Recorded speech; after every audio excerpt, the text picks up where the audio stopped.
Ranger.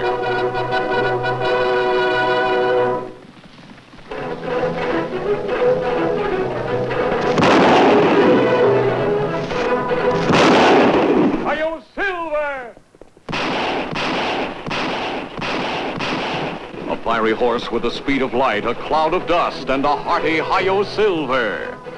The Lone Ranger. Hi-Yo Silver! Away! With his faithful Indian companion Tonto, the daring and resourceful masked rider of the plains led the fight for law and order in the early West.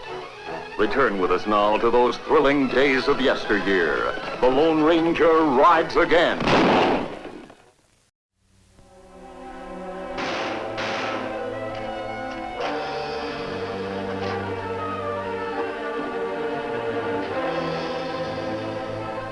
In the year 1875, the criminal activities of a mysterious midnight rider in and near the town of Rock Point, New Mexico, began to infect the entire region with a sense of helpless panic.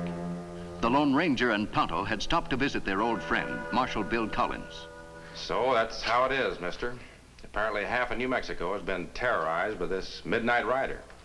Tell me, Marshal, how did you find out about the situation in Rock Point? Well, about a week ago, I got a letter from Charlie McClellan. He's a sheriff down there. He sounded half out of his mind. He says the town's dying right in front of his eyes, and he can't do a thing about it. It seems strange that one bandit able to do so much damage. Of course, he could have a confederate among the townspeople. Someone to help and give him information. Well, whatever the case may be, I feel mighty sorry for Charlie. He loves that part of the country and has a lot of faith in its future. I have a great deal of faith in the future of the Southwest myself, Marshal. Sorry we have to make this trip so short, but Tonto and I must be on our way. You're heading for New Mexico? Yes, we'll leave this afternoon. We should be in Rock Point by the 17th. Mister, I know McClellan will give you all the cooperation possible. As a matter of fact, I'll send him a wire. Well, that shouldn't be necessary, but thanks. Adios. Good luck. Fullest cooperation. Regards, W.B. Collins, U.S. Marshal.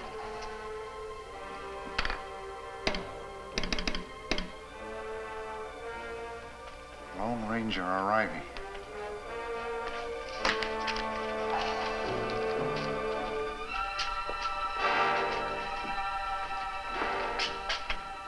Hey, Pete, you take over for me. Something I gotta do. I'll tell you, Charlie, I won't have any depositors left if this town gets any smaller. Do you realize what this midnight rider has done to business around here? Good afternoon, Mr. Niles, Sheriff. Hi. Nice fellow. Who? Delroy? Oh, yeah. Not the smartest man on earth, maybe, but a good citizen, nevertheless. This town needs more like him. Sure does.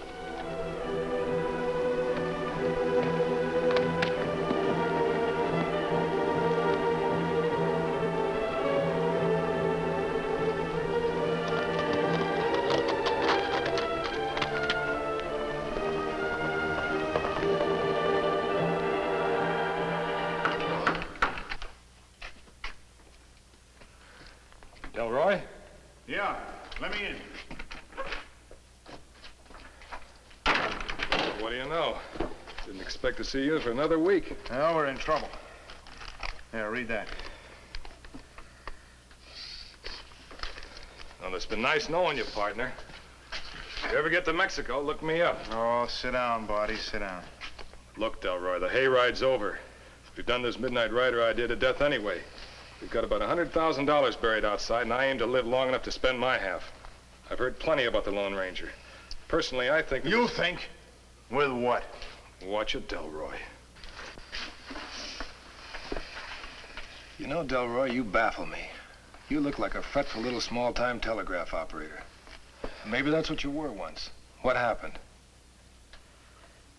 That's a good question. Maybe I just wanted to prove something to myself. And to everybody else. All my life, it's been good old John. No brains, but nice, fine fella. You think I'm a fine fella, Buddy? I think you're a maniac. But I've gone along with you this far. I might as well stick a while longer. All right. What do we do about the Lone Ranger?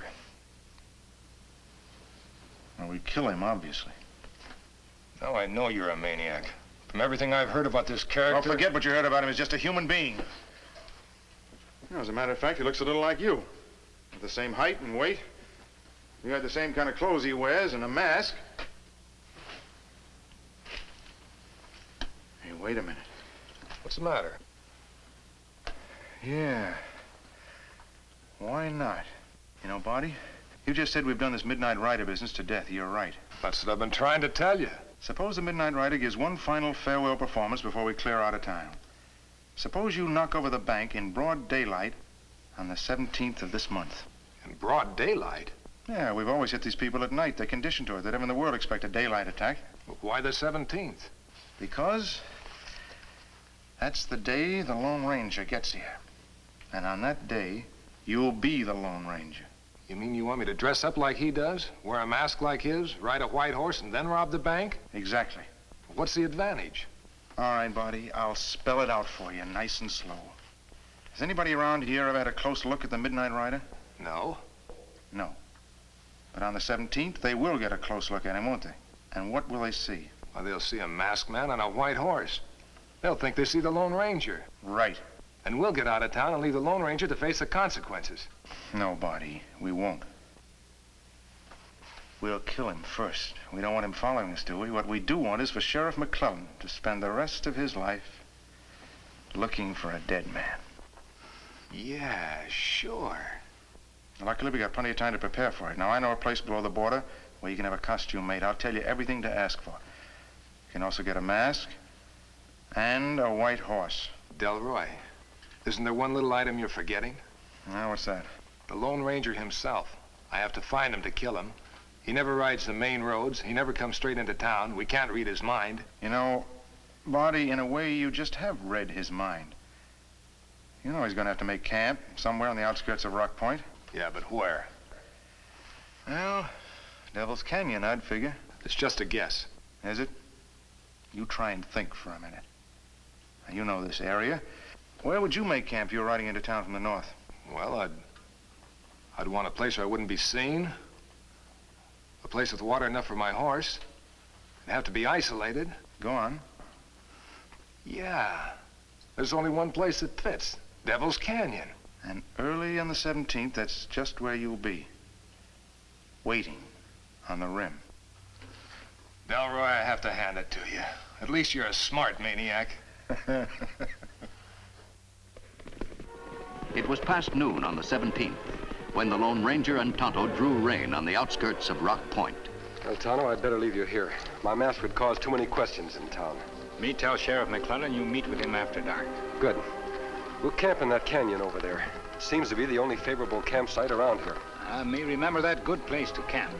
Me meet you maybe 2-3 hours. Good luck, Tonto.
Come on, Silver.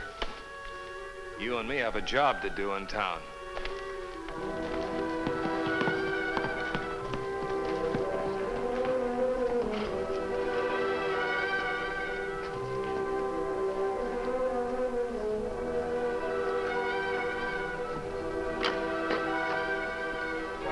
You looking for something, Indian? Me want talk to Sheriff McClellan. Well, he's not here right now. Probably at one of the ranches near here. I'm his deputy. Anything I can do? Better me talk to Sheriff. Me wait. Sure. He'll be back soon.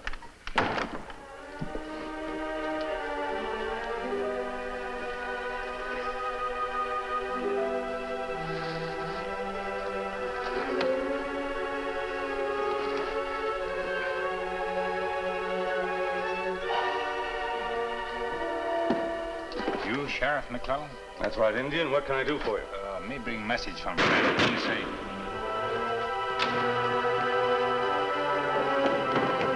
Get up, Silver!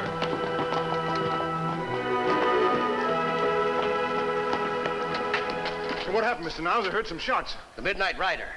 Sheriff, he got away with almost every big bill we had in the safe. Round up a posse. I made a mistake this time, Sheriff. We all got a close look at him. I heard him call his horse Silver. All right, I expect every able-bodied man in this town to be ready to leave in 5 minutes. Now, snap on it.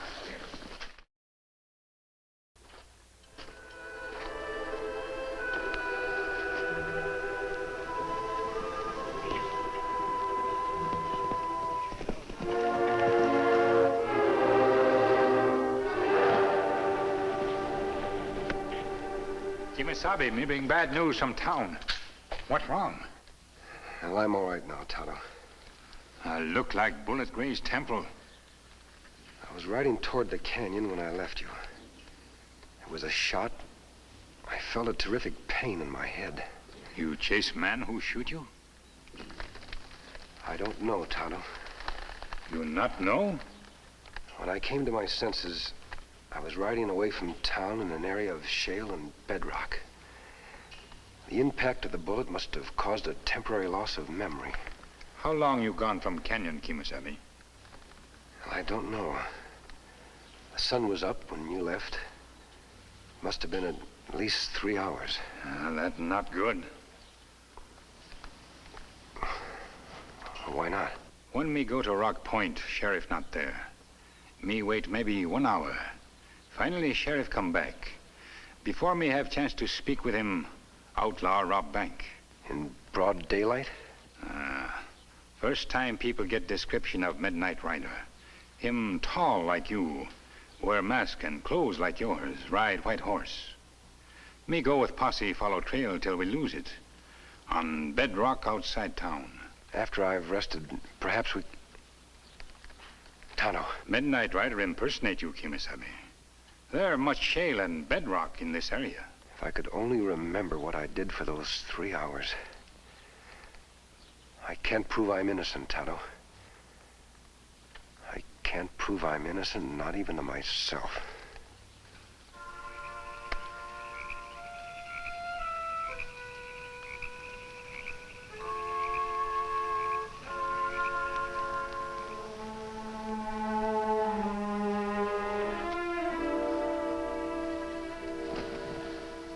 Buenos dias, senor. You are awake. You sleep late, eh? What's the matter, Tonto? Don't you recognize me? Kemo Sabe, that good disguise. I put it on last night while you were sleeping. Wearing my regular clothes underneath. You feel better today? Much better, Tonto.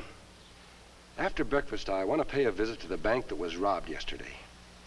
I want to talk with someone that got a close look at the man who impersonated me. You think him same man who shoot you? Yes, it seems likely, Tonto. Plenty bad luck Midnight Rider happened to be in canyon the same time you come through. Maybe it wasn't a matter of luck. Remember that this canyon is the only isolated spot around here for a good campsite. Now, if the Midnight Rider knew we were coming to Rock Point... But how him know that, Kemo Sabe? Don't forget that Marshal Collins offered to send a wire to Sheriff McClellan. Then you think Sheriff McClellan friend of Midnight Rider? No, Tonto, I didn't say that. I'm sure there's a dozen different ways that wire might have fallen into the wrong hands. There are many questions me like to ask Midnight Rider. I have a few questions I want to ask him myself when I find him. Yes, sir. I'll be with you in just a minute. Take your time, partner. Barney, what are you doing here in town? Don't get hysterical, Delroy. Come on, write something. You're supposed to be a customer. Just wanted to find out what happened in town after the holdup yesterday. Did I look like the Lone Ranger? Sure. Enough to fool everyone who saw you. Now, I take it you didn't have any trouble out at the canyon. I rode in about 2:30 and I shot him through the head. Did you bury him in the canyon? I didn't bury him anywhere. He rolled clear to the bottom of the canyon after I shot him. I didn't have time. You mean you're not even sure he's dead? Of course he's dead. Oh, you brainless idiot! Well, what are you waiting for? Go on, ride back there to the canyon now. If you find the masked man, bury him. Body. The masked man isn't there. And heaven help you.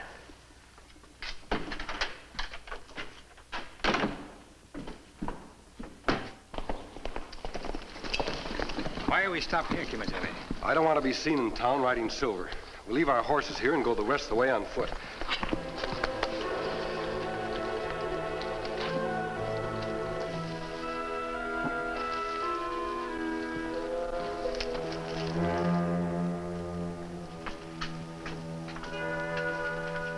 Well, it's about time he got back. Go on, take over. I'm going home. I don't feel well.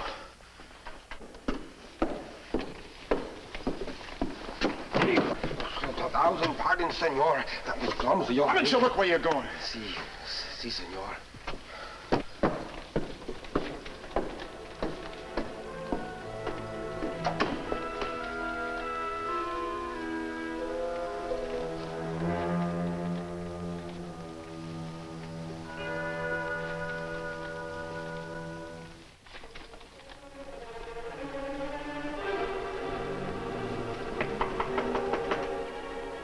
Come in.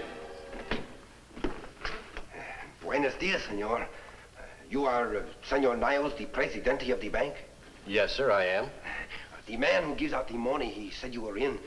Senor, I do not like to intrude, but I'd like to speak with you for a moment about the robbery yesterday. Come in, please. Si, senor. Sit down. Gracias. Senor, when I hear of this terrible thing, I say to myself, maybe this is the man who makes so much trouble for me. You were robbed, too? Si, senor. Of something very precious. This outlaw, you get a good look at him? Yes, I did. You tell Pancho what he looked like? Well, he was a tall man, dark-haired, wore a light Stetson and a mask. Rode a white horse called Silver. I guess everybody in town knows whose description that fits. The Lone Ranger. Is it possible you make a mistake, senor? I don't think so. I know it sounds incredible, but frankly, I was so stunned I didn't recognize him myself immediately. It was John Delroy who identified him first. Who is this Delroy? He's one of the telegraph operators here in town. I see. The man who gets the wires the moment they come in, see? Yes, that's right. Bueno, I will remember. I'm sorry to take up so much of your time. I only hope I've been able to help you. You have indeed.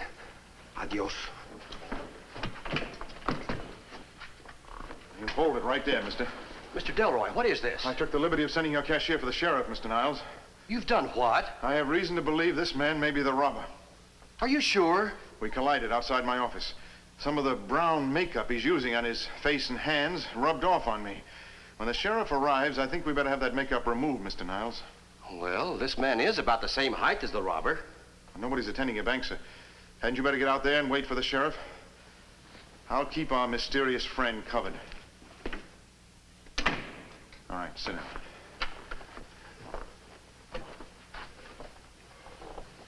You know, mister, am I right in thinking you may be the Lone Ranger?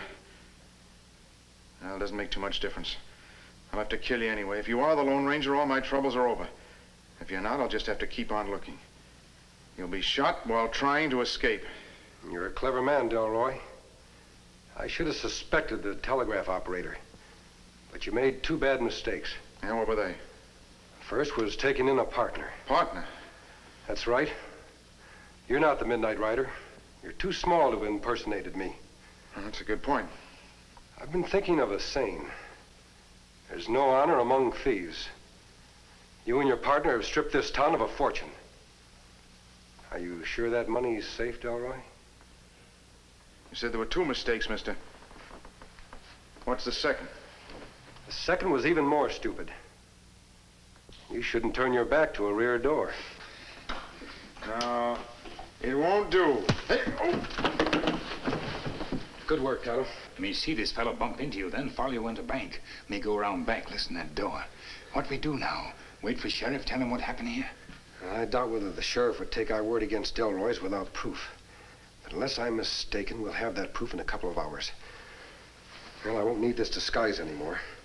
I want you to go back where we left the horses. You can see the rear of the bank from there. Wait for my signal, and then bring Silver and Scout to the rear door. What do you do, Kemo Sabe? Well, I'll stay here. I want to see what Delroy does about the suspicions I've tried to plant in his mind. Hurry, Tonto.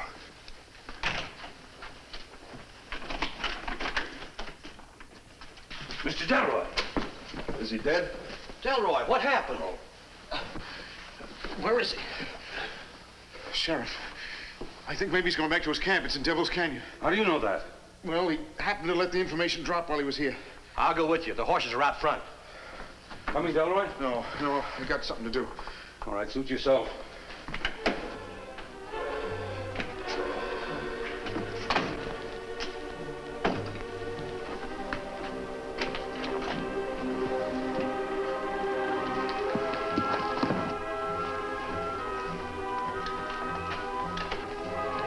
Me bring cloth to remove makeup. Good, Tonto. I think Delroy is about to lead us to where the stolen money is hidden. Watch from the alley and see which direction he takes.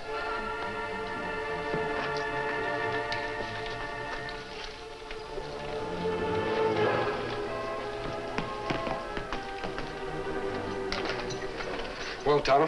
Him take main road, Kemo Sabe. Head toward mountain. As soon as I remove this makeup, we'll pick up his trail. Me wait outside.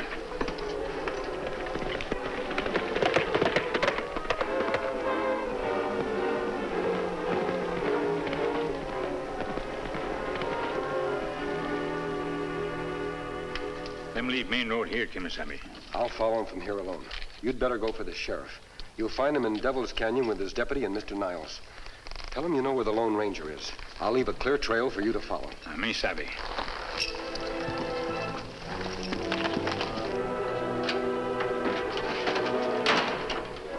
It's Delroy. So the masked man was right. How far do you think you get with that money, partner? Are you crazy? I couldn't find the masked man's body, so I came back here to burn the costume. Did you?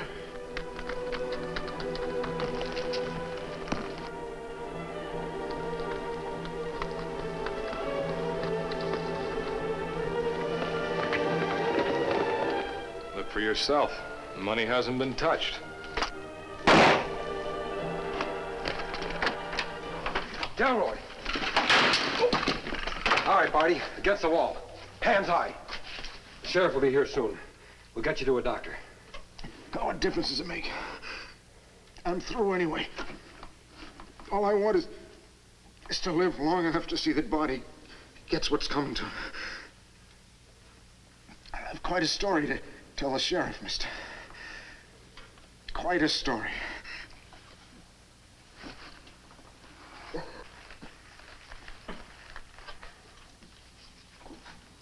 Well, mister, I guess we all owe you an apology. Little did I think when the Indian brought me out, I'd come across a scene like this. How's Delroy? I'm afraid he's dead, sir. Before he died, he signed a full confession naming himself and Barty as entirely responsible for the robberies. We found nearly all of the stolen money buried outside, together with part of the costume that Barty used. I have admired you, sir, for many years. And I can't tell you how glad I am to find out that you're not the one who robbed my bank. Mr. Niles, you'll never know how glad I am to find out for sure myself. Well, Tonto, it's time we were riding on. Adios, friends. What do you suppose he meant by that? Beats me. Well, they say you never can figure out what he'll do next, so I guess maybe you can't figure out what he'll say next either. No, sir. There's just no telling about the Lone Ranger. Hail Silver!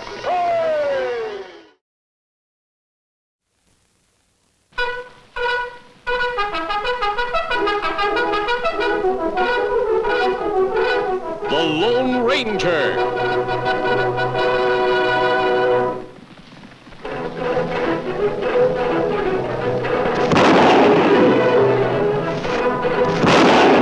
Hail Silver! A fiery horse with the speed of light, a cloud of dust, and a hearty hi-yo Silver. The Lone Ranger. Hail Silver! Away! With his faithful Indian companion Tonto, the daring and resourceful masked rider of the plains led the fight for law and order in the early West. Return with us now to those thrilling days of yesteryear. The Lone Ranger rides again.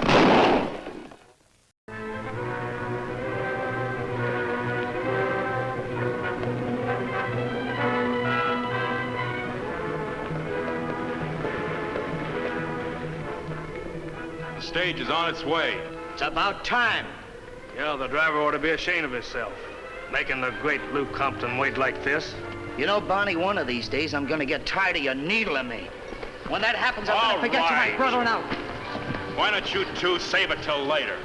I thought we were out to pick up some easy money. Let's get to work.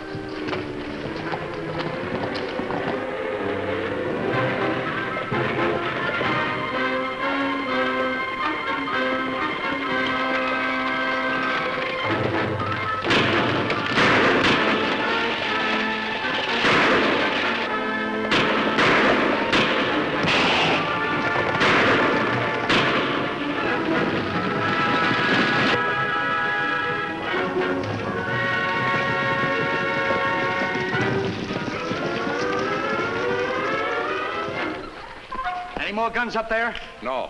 Then throw down the strong box. No passengers, Lou, but somebody left a newspaper behind. Got a picture of you in it, too. No kidding. Not a bad likeness of the great Lou Compton. Lou Compton? So you've heard of me? Yes, sir. Well, then maybe next time you won't try to outrun Lou Compton. Mr. Compton, my guard's hurt bad. If you're through with us, Huh? I'd like... Oh, sure, beat it. Oh, and don't forget to tell the good folks in Cottonwood City who held you up. Remember the name, Lou Compton. Get up! Hey!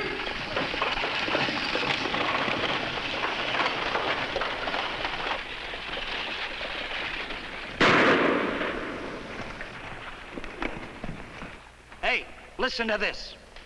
The notorious Lou Compton, wanted by law officers from Kansas to California, has now compiled a worse record of murders than even Billy the Kid himself. How about that? Not a bad haul. Let's get out of here. Now, don't rush us. Maybe that story continues on page 2. And we wouldn't want our hero to miss it. Go ahead, brother. Draw. Come on, let's go. How about that?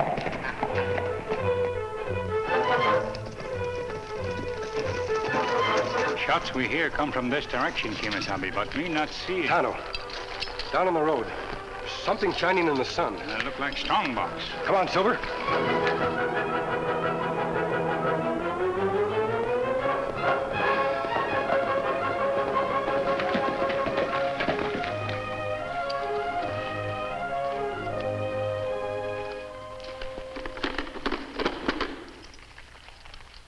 Tonto, this lock has been smashed by a bullet.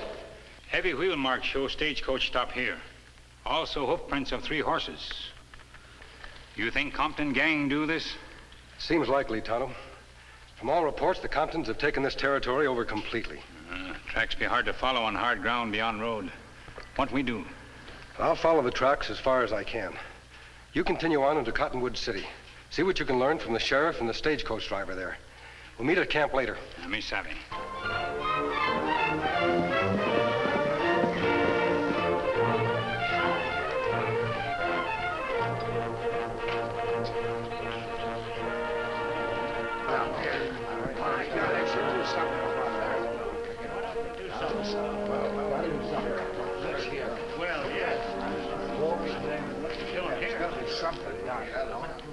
It's time we did something about this, men.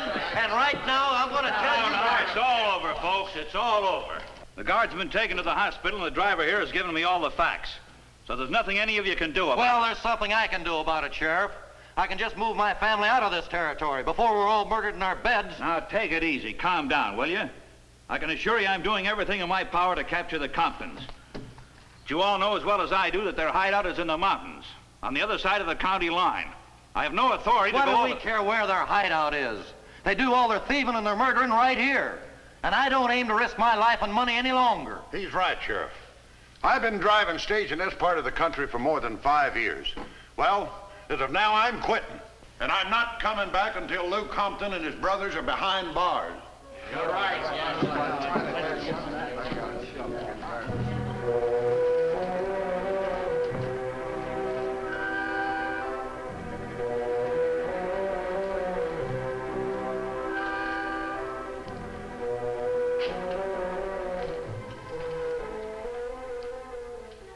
Driver sure Lou Compton man who hold him up.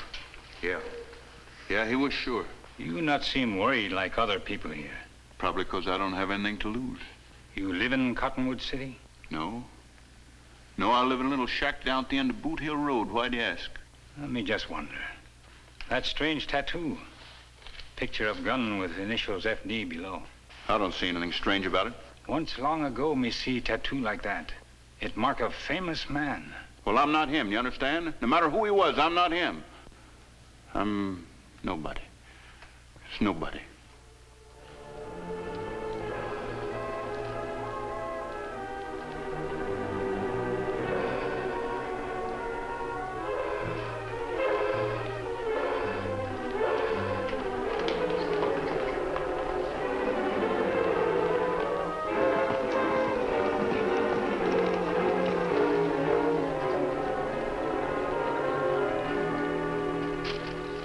Tonto, I hope you had better luck than I did.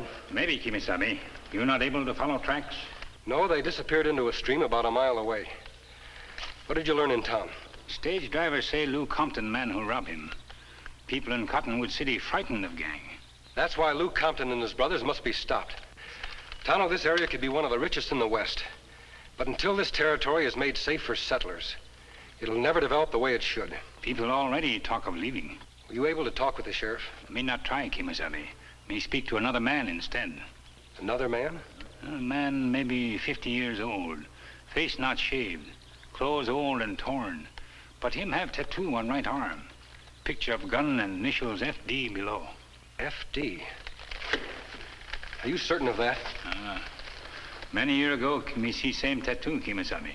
On arm of Marshal Frank Dean. Yes, I remember you speaking of it. It sounds incredible, Tonto. I understood that Frank Dean was killed 3 years ago. In Wyoming, wasn't it? When him marshal in Carterville. I wonder why one of the greatest peace officers in the West would allow everyone to think he was dead. Were you able to find out where he lives? Him say him have little shack at end of Boot Hill Road. Tonto, if this man really is Frank Dean, he should be able to give us tremendous amount of help in tracking down the Comptons. Let's pay him a visit.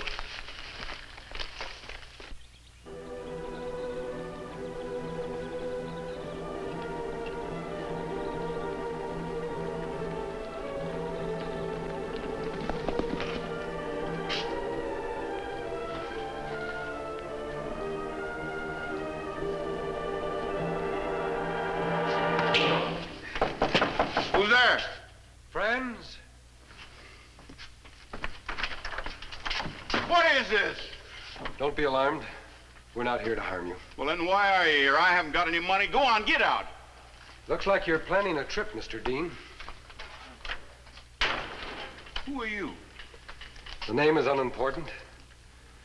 Let's say I'm just someone who has always had the profoundest respect for peace officers like Frank Dean. A masked man with an Indian companion named Tonto? Me, Tonto. But the person I had in mind is said to carry silver bullets. Like this one, Mr. Dean? Yeah. May I have this? Oh, thanks. I heard a great deal about you two, and I'm mighty proud to know you. The honor is ours, sir. Honor? No. There's no honor in knowing me. Perhaps that's for us to decide. Please leave, will you? I've got a lot of packing to do. Mr. Dean, nearly everyone believes that you were killed in Wyoming. Why did you drop from sight like that? It isn't important. Believe me, you wouldn't be interested. I think I would. Good lawmen are too valuable. What's valuable about a coward? Can you answer me that? Can you place a value on a marshal who's so frightened of a gun he doesn't even own one anymore? How did it happen, sir? I wonder if there's ever an answer to that question. I was in a gunfight with some cattle thieves. I got shot up pretty bad. I was in hospital about 3 months. After I was released, I found my nerve was gone. I was just scared all over. Don't you know, sir, that you aren't the first man to come out of a gunfight with more scars than the ones the bullets made? Oh, I know it in my mind, but not in my heart. Well, there's a story. You've heard it. I'd appreciate it if you'd leave now. Mr. Dean, Tonto and I came here to ask for your cooperation in a very important matter. Before we leave, I'd like to tell you what brought us to this territory. There's no need to explain. You're after the Comptons, aren't you? That's right. Well, I can't help you. Does that mean you prefer to see the Comptons remain free? No, of course not. That's the kind of man that's ruining the West. Well, there was a time when I'd have jumped at the chance to work with you, but not now. Sheriffs say Comptons have hideout across county line. Why lawmen of that county not take action? It's a new territory. There's very few ranchers living there. I doubt seriously if they've even thought of electing a sheriff. No, sir. If the Comptons are to be smoked out, it's got to be from this side. A lot of good men have tried it, and they've all failed. But why? Why? Simply because they were working in the dark. What do you mean? Well, if someone could just get past their lookout, and if everyone knew exactly where their guard posts were, then an attack would have every chance of being a success. It sounds as though you've given the problem quite a lot of consideration, Mr. Dean. Well, I've thought about it some in my spare time. I must say I agree with your conclusions. As a matter of fact, I believe I'll do just exactly as you suggested. But how? I told you their main trail was guarded. You'd never possibly get past them. I might. If I were to join the gang. Ah, it wouldn't work. Luke Compton would never accept a stranger into his outfit. Unless, of course, he knew he was an outlaw. I think I know a way to delude Compton into thinking just that about both Tonto and me. But I'll need your help, sir. No. No, I told you before, no. I promise you'll be in no danger, sir. Well, I suppose in that case... What's your plan, Kemo Sabe? Just this, Tonto. First, I'll need directions as to where the guarded trail starts. In an hour or two after Tonto and I have left, I want you to go to the sheriff. Oh, Sheriff! Come here! Yeah, what is it? I was riding along and I saw two men camped about a mile from the bend in the river. One of them was wearing a mask. A mask? Yeah, and the other was an Indian. They were both armed. Outlaws, huh? You think they're part of the Compton gang? Your guess is as good as mine, Sheriff.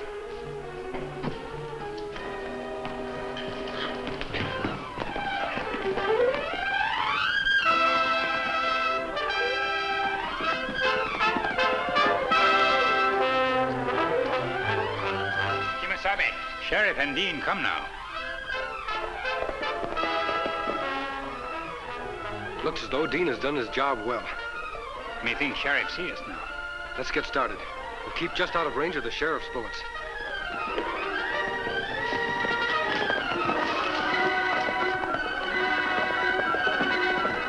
There they go, Sheriff. Heading toward the mountains, toward Compton's hideout. Let's go.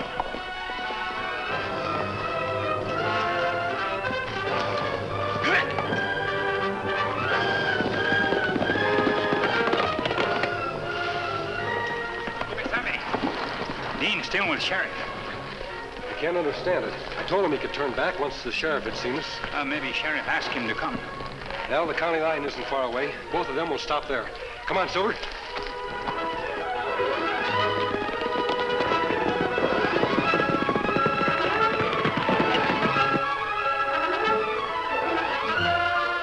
All right, Chick. I'll take over. See what you make of this, Lou.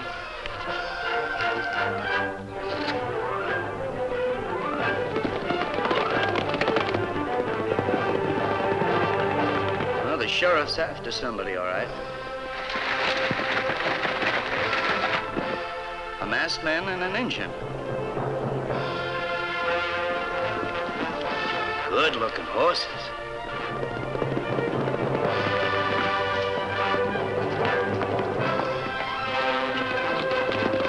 Blast them, they crossed the line. That river back there is as far as I should go.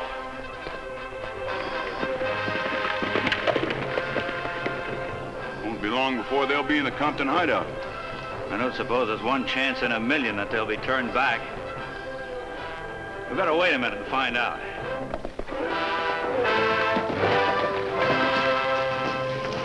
Howdy. Hello, Compton. Didn't I tell you, Chick? It's getting so everybody I come across recognizes me. I saw your little ruckus with a sheriff a while back. That nag he was riding didn't have a chance against those horses of yours. These big fellas have saved us more than once. What did the sheriff have in his mind? I guess he figured he had a couple of outlaws trapped. Must be frustrating for the old boy. What made you head up this way? My friend and I have been wanting to meet up with you for a long time. We heard about you in Montana. Yeah? Yeah. We were on our way here when the sheriff spotted us. Looking for a hideout? Yeah. You might put it that way. Well, I don't see any reason why we couldn't put you up for a couple of days. Unbuckle your gun belts. You'll not trust us? I didn't get where I am by trusting people, Injun. But don't worry about it. You'll get them back when you leave. The cabin's just up the trail away. You two go ahead. We'll follow.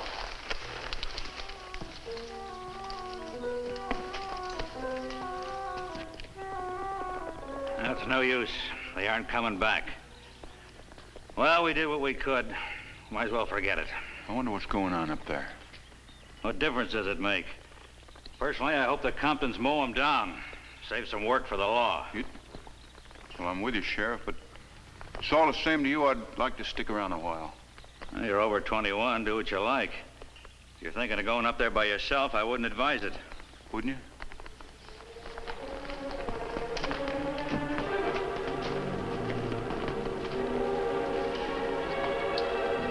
Well, this is it. Nice spot you got here, Compton. Window and cabin face trail. Easy to shoot man who come from this direction. That's right, Injun. So if you're running away from the law, you don't have a thing to worry about. What about the back way? Nothing but cliffs. Come on in. I'd like you to see the place.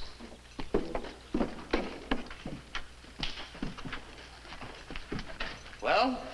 Yeah, very impressive. Not many people outside my brothers and me have ever seen the inside of this cabin. There are 3, aren't there? Yeah. Bonnie's probably down at the well. He'll be back in a minute. This is the bunk room. And here's the kitchen. There's enough grub in there to feed us for 6 months, if the good people in Cottonwood City should try a siege. And here's enough guns and ammunition to fight off an army. And speaking of guns, take a look at this beauty. Oh, that's mighty handsome. But if you really want to see a gun, that's Betsy. And before I get through with her, she's gonna be the most famous gun in the West. How many notches, Lou? 23. But she's new yet. Lou, don't you think I ought to get down to the lookout post? In a minute, Chick. Hey, why don't you make us something to eat? Right. Maybe our friends would like to hear the story behind some of these 23 notches, huh?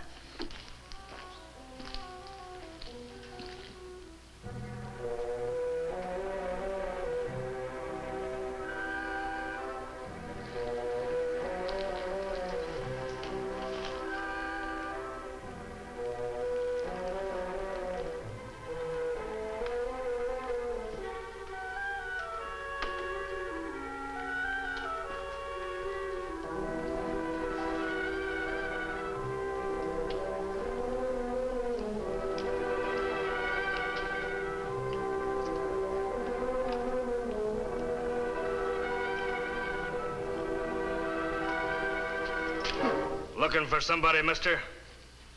No, I was... Turn around and shut up.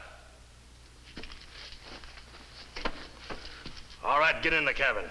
Listen, mister, I said to get inside. I don't want to go on. I wasn't doing... Come on, get moving.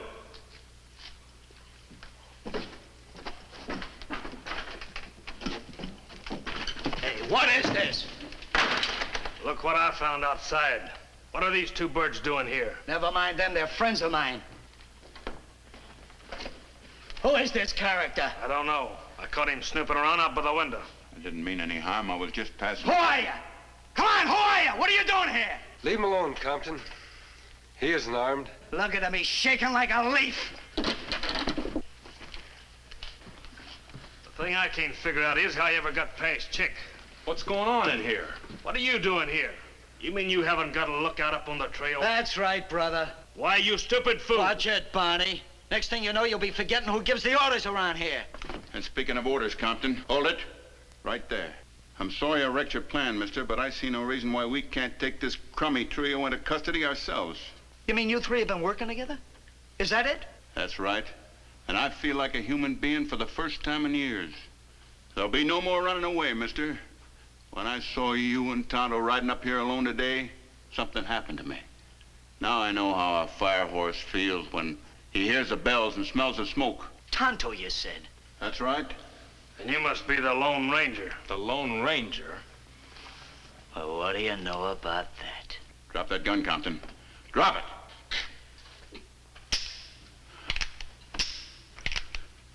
Oh, I'm sorry, friend. I forgot to tell you. It's empty. Sorry, mister. There's no reason to blame yourself, sir. Want me to take care of these guys? Now, you stay out of it, chick. This is one job I gotta do. This ain't no time for jokes, Lou. Think what they'll call me from now on. Lou Compton, the man who killed the Lone Ranger. Wonder what he looks like under that mask. You can find out after he's dead. Now, come on, Lou, and get it over with. You know, Compton, you aren't much of an outlaw. Is that so? He's just stalling for time, Lou. Go ahead and shoot him. Let's get out of here. Shut up. Maybe you know somebody that's tougher than me, mister. I've known 100 who are more observant. Yeah? It's obvious you'd heard of me before. Maybe. Perhaps you heard that I use silver bullets. So? Silver bullets, Compton.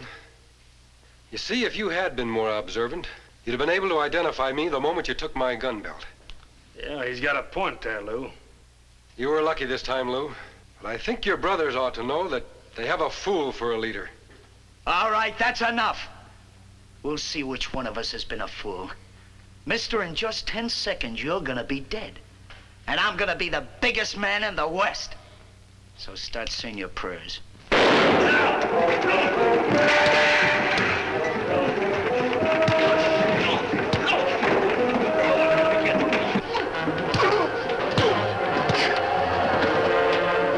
Great work, Dean.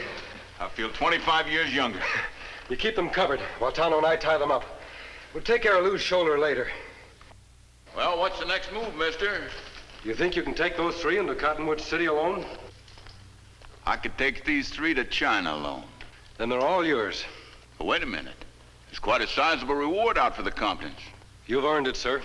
But you and Tonto. Money help you get started again. That's mighty generous of you. By the way, after you turn those 3 in, where do you intend to go? Back to Wyoming. Back to my home. Perhaps we'll see you there. You aiming to head up that way, too? Yes. It's time Tonto and I paid a visit to an old friend of ours, Judge Thomas, and asked him to have a badge ready. Oh, I don't know how to thank you for that. Good luck, Marshal. Adios. Adios. Well, Chick, you had things pegged right all the time. We had a fool for a leader. Lou Compton, the greatest man in the West. Except for one.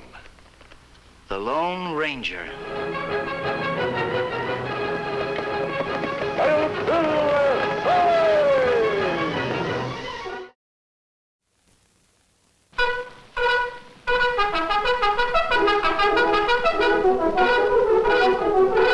The Lone Ranger.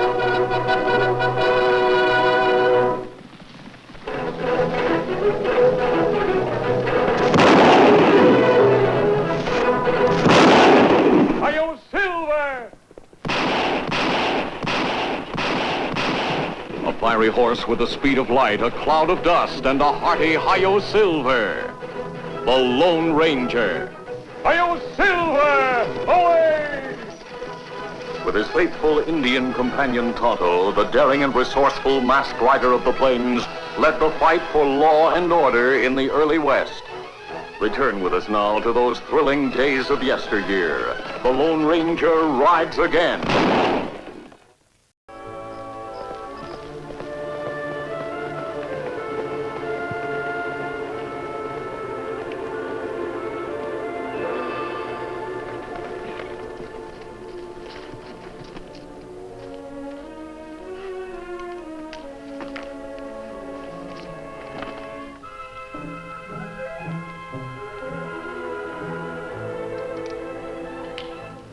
You're getting careless, Kirk. I could have blowed your head off. Not unless a dead man can pull a trigger, Ringo. Had you both sent it the minute you rode into camp. Always one up on us, ain't he, Corey? Yeah. That's why you boys are taking orders instead of giving them. Did you get the supplies? Sure did, boss. That's what we went for. Something on your mind, Corey? Your big talk, mostly. Meaning what? Meaning you was full of promise about easy dough. I ain't seen none of it yet. Settle down, Corey. The boss knows what he's doing. I've been with him a long time. They don't come no smarter than him. Yeah? Well, I'm getting saddle sore waiting for a payday. You ask me, I think something... Get up.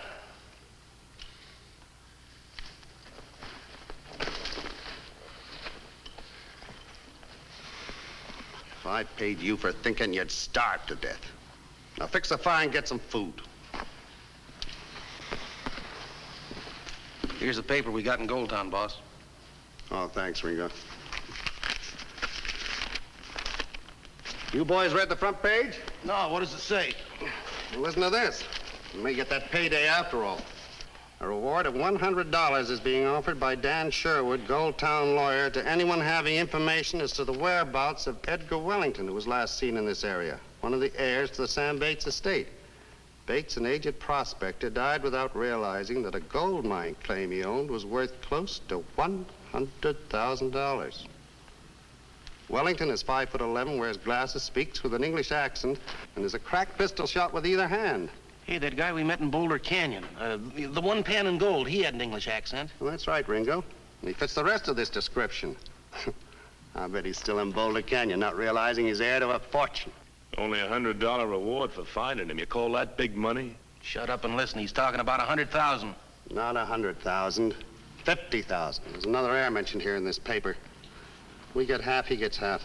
Yeah, who is it? Somebody they call the Lone Ranger. The Lone Ranger? Kirk, you out of your mind? He's dynamite. Dynamite's only dangerous in the hands of an incompetent. I wouldn't pass a setup like this if the King of England was the other heir.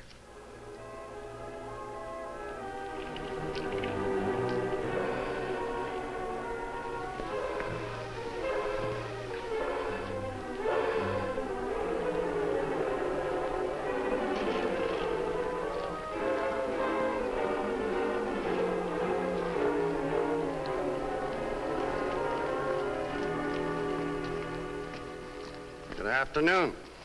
Hello there again. I thought you gentlemen were riding north. What is this? What do you want? Just want to get to know you, Wellington. Real well. I want to learn all about your habits, where you were born, how you live. But most important, I want to hear you talk. Talk a lot. Take...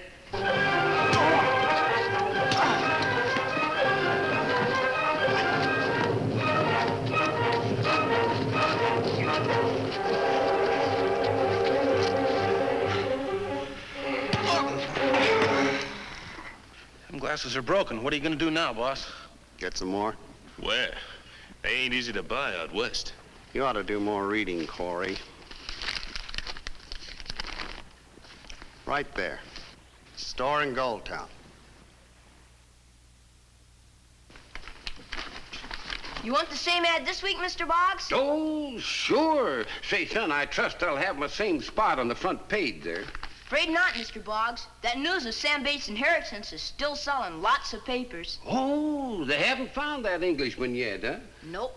Well, all right, my boy. I bow to the rights of the press, son. Barnaby Boggs Emporium. Brother, that's good. Well, welcome, sir. Welcome to Barnaby Boggs Emporium. I noticed your advertisement for eyeglasses in the newspaper. Oh, yeah, sure. Right here, sir. Yes, sir. There you are. There's a pair. Say, you're English, ain't you? Yes, I'm here on business. You have a Mr. Sherwood in Goldtown, don't you? The lawyer? Oh, sure. Say, you're not the fellow they've been looking for, that Edward Wellington, are you? Edgar. Well, what do you know?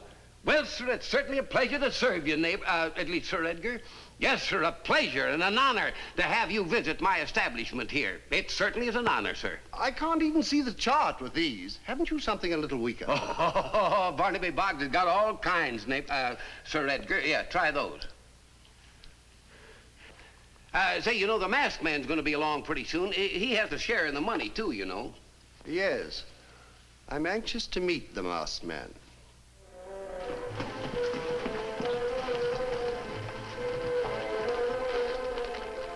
Kemo Sabe, this rear door to Lawyer Sherwood's office? Yes, Tonto. It's best we enter this way. You know my mask always starts questions.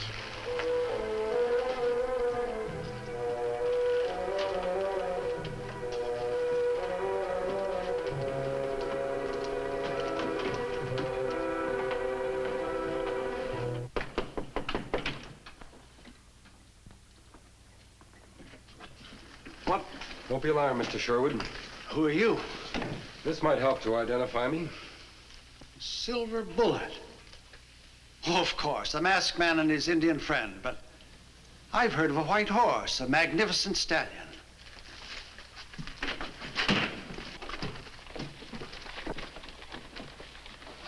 Up, boy.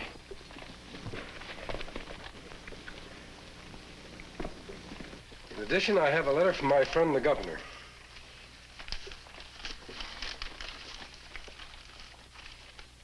Well, that's all the proof I need. Come on in. I've been expecting you. We can get started on this inheritance business right away. I'm selling the mine today, and we'll have the $100,000 this afternoon. We didn't get a copy of the newspaper until 2 days ago. Sam Bates's death was quite a shock. Him fine man. Yes, we're going to miss old Sam here in Gold Town. He must have thought very highly of you. I saved his life once when he fell ill on the trail. I never expected this kind of repayment or wanted it. Sam's friendship was enough for me. You find other fellow yet? You mean the Englishman? No, I haven't heard a word from him. You know, it's too bad Sam died before realizing his wealth. He had a big dream about what he'd do with money if he ever got any. You mean the mining college idea? Yes. What do you mean, Kemo Sabe? Well, Sam Bates was different than most prospectors, Tonto. He hated the waste and destruction and went with the desire to take gold from the ground. He knew wealth was there in 100 other forms. Unfortunately, there were very few men who knew it. So he wanted to start a mining college to teach young men the true value of our natural resources. That very fine plan would help territory very much. Yes, it's too bad it'll never be carried out. It still can be, Mr. Sherwood, with the money Sam Bates left. You mean you'd give up your share of Sam's estate? Yes, but I'm afraid it would take the other half, too. Then it seems a great deal depends on Mr. Wellington, when and if he arrives. I dare say, gentlemen. It looks as if I've arrived just in time. Wellington? That's correct, Edgar Wellington. I'm terribly sorry I couldn't get here sooner, but I've been prospecting in Boulder Canyon. News is rather scarce out there. Yes, I would imagine. Oh, this is Tonto, and this is the man who's going to inherit the other half of Sam's estate. Howdy. How do you do? My old friend Sam spoke very highly of you, masked man. His death was a terrible thing. I only wish that there was some way that I could express my feelings. There is, sir. We were just talking about it. Oh? He undoubtedly told you about the college. I'm afraid I don't quite follow you. Sam wanted to see a mining college built right here on the territory. One like they have in the East. Oh, yes, I do believe he mentioned something or other about a college. It can become a reality now with your cooperation. And with my inheritance money, I presume. That's right. Well, it's a noble thought, just like old Sam. But don't you think that we ought to get the money before we spend it? Oh, yes, of course. I have the papers right here on my desk. If you gentlemen will sign them, it will ease the way for the monies to be paid. I have the masked man identification, and Sam left a letter that was sent to him and signed by you, so I can check your signature by this one. Now, if you'll be good enough to sign the copies. Let me see. This is the one, isn't it? Well, if you don't mind, I'd like to look these over, Mr. Sherwood. The fine print, you know. I can assure you, sir, they're in order. Oh, please don't take offense. It's just that I don't like to sign anything without looking it over at first. I'll read this very carefully this evening and return it tomorrow morning. Very well, if that's your wish, Mr. Wellington. You have accommodations here in town? Oh, yes. Everything's arranged. And you, sir? Tonto will set up camp east of town. I'll join him after I visit a friend of mine living here. Then we'll meet here tomorrow morning. Agreed? Agreed. Well, goodbye until tomorrow. Bye. Bye, sir.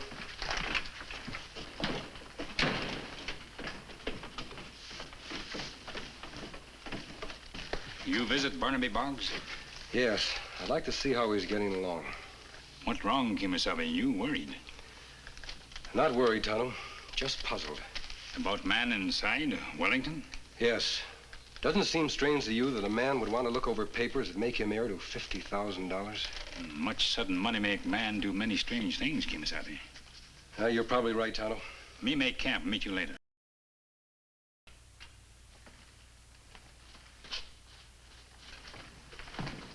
Howdy, Barnaby. Well, bless me if it isn't my friend the masked man. How are you? You know, your visiting my humble emporium is truly an honor. Thank you, Barnaby. Are you keeping out of trouble? Trouble?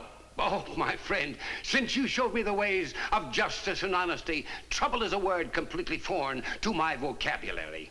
Oh, it's true at one time that I was a purveyor of snake oil medicines, and I have separated a few local yokels from their money playing the shell game. But now, my friend, I stand before you a model of justice, honesty, truth, and how is our noble friend Tonto? He's setting up camp.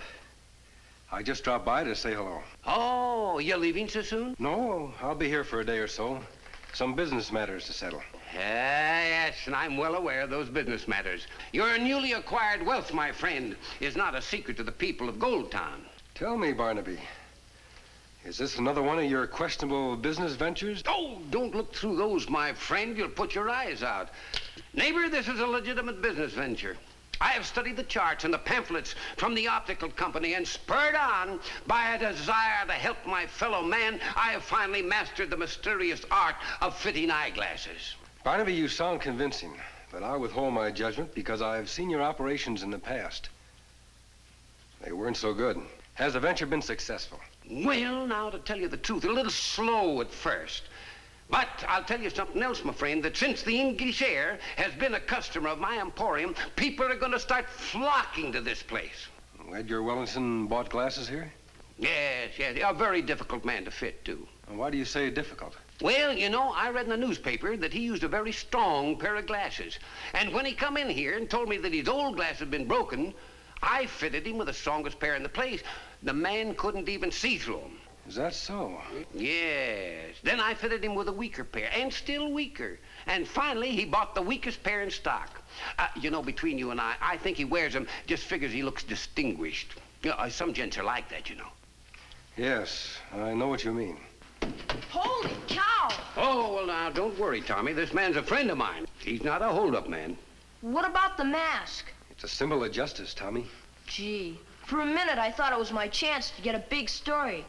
Oh, so you're a newspaper man. Oh, yes, he's a fine boy. A little bit over-anxious to become a newspaper reporter, but he's still a fine boy. Sorry I can't give you a story, Tommy. But if you keep your ears open, you might run into a big one before you know it. Bye, Tommy. Adios, Barnaby. My best regards to Tonto. Golly, Mr. Boggs, who is that man? That's the finest man you'll ever meet. Yes, sir, the very finest. You mean you want us to ambush the masked man, huh? You heard me. I thought you said you put your act over, that he wasn't suspicious. That's right, I did, but he's smarter than I figured on. I want him out of the way just so that nothing comes between me and that inheritance. That's a big order, boss. One that shouldn't be too tough for you boys. He sent his Indian friend to set up camp. The masked man will be riding the East Road out of town, alone. We'll be riding. Don't miss. If everything goes well, we'll be on our way tomorrow with $50,000.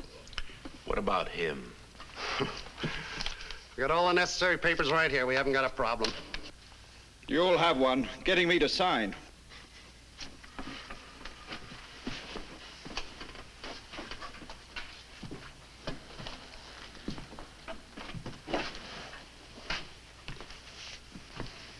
That won't be difficult. I assure you.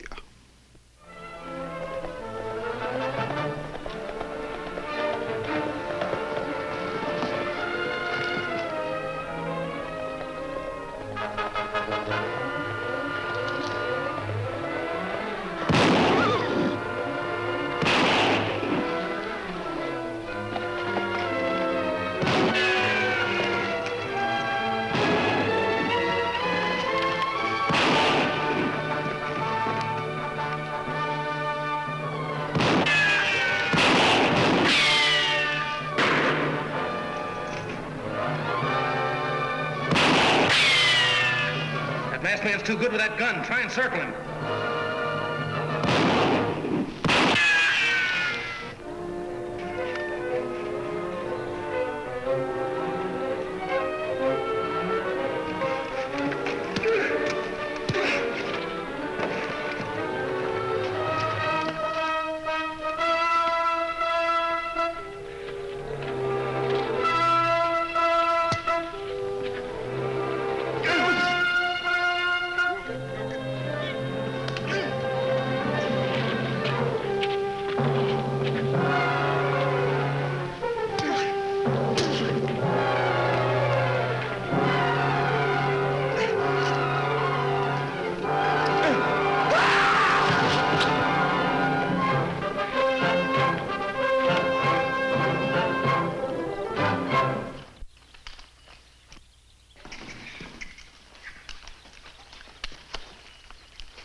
Me hear shots, Kemo Sabe. Ride fast from camp. 2 men ambushed me, Tonto. One of them got away. This one wasn't as fortunate. Why them try to kill you? I think our friend Edgar Wellington is behind it. Wellington want you dead? I'm not sure the man we met in town really is Wellington. Him had credentials. Well, Tonto, we could have stolen them. Barnaby Boggs said he bought weak glasses. He's supposed to need strong ones. That's not much proof, Kemo Sabe. I know, Tonto. Right now, we better take this fellow into town and report this to the coroner. Then tomorrow in the lawyer's office, if I'm right about the man who calls himself Wellington, there's one thing that should prove it.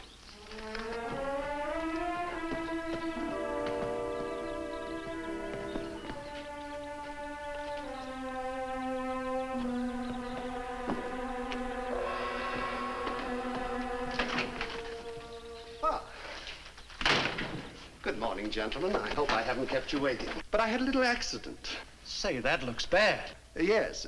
The hammer slipped this morning while I was working on the trigger spring. I should have known better than to work on a loaded gun. An embarrassing mistake for an expert marksman to make. Yes, of course. Well, I trust you're ready to sign the papers now. Oh, but I have signed them, Mr. Sherwood. Lucky thing. Did it just before I hurt my hand. But I wanted you to sign them in front of witnesses. Then everything would have been finished. I have the $100,000 in the satchel. Oh, I'm terribly sorry, but of course you understand. This looks like a bona fide signature. The signature may be, but that's no proof that this man is Wellington. Now, look here. Who are you to be doubting me? How do I know you're who you claim to be? He has shown me a silver bullet, Mr. Wellington, and a personal letter from the governor. That's all the proof I need. Well, what more could I do? I'll sign with my left hand if that will help. It should be easy to prove your identity, Wellington. Use your gun. My gun? If you're Edgar Wellington, you're an expert shot with either hand. Tonto, the window, please. See that weather vane across the street? That's an impossible target. Is it? Let's find out.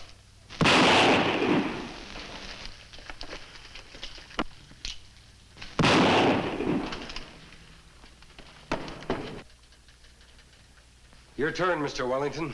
Why don't you fire, Mr. Wellington? Well... What's all the shooting? All of you stand still. The boy gets hurt. Tonto, we can't take the chance. Now, you're using good sense, masked man. Keep on using it by dropping your guns. You too, Indian. Why, the accent's gone. You are an imposter. You discovered that a little late, Mr. Sherwood. I'm leaving town now with the entire $100,000 instead of just my inherited half. It'll be the first time in history that a man ever carried a mining college out of town in a satchel. Now get into the closet, all of you. Go on. Go on.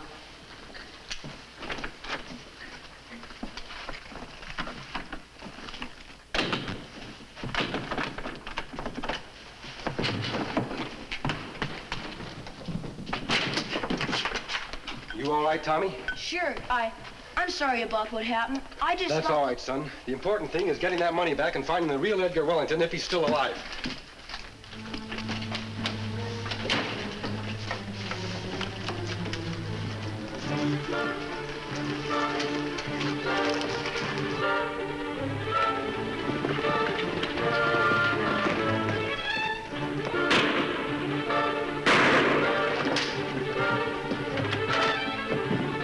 What's wrong, boss?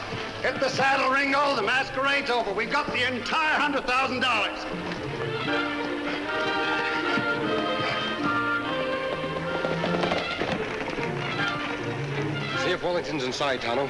I'll try to capture the other two. They may be wanted for past crimes as well as this one.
Good boy, Silver. I'll take over from here. All right, mister, let's go. There's a cell waiting for you and your partners. I say, Mr. Boggs, I do wish you'd let me pay you for these new glasses. Why, no, certainly not. My goodness, if you and my masked friend can donate a fortune to build the Sam Bates Mining College, the least I can do is to donate a pair of eyeglasses. Thanks again for your decision, Mr. Wellington. Education is going to play a vital part in the growing of the West. You're both doing a very fine thing. Nevertheless, I must admit that my motives weren't entirely philanthropic. Well, what do you mean? My mining prospecting luck was so bad that I intend to be the first student in the new college. Well, goodbye, my friends. Goodbye. Goodbye. So long, Tommy. Goodbye.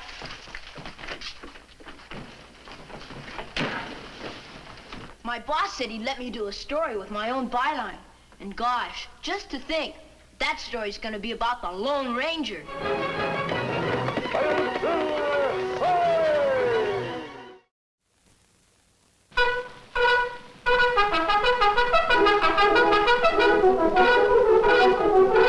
The Lone Ranger.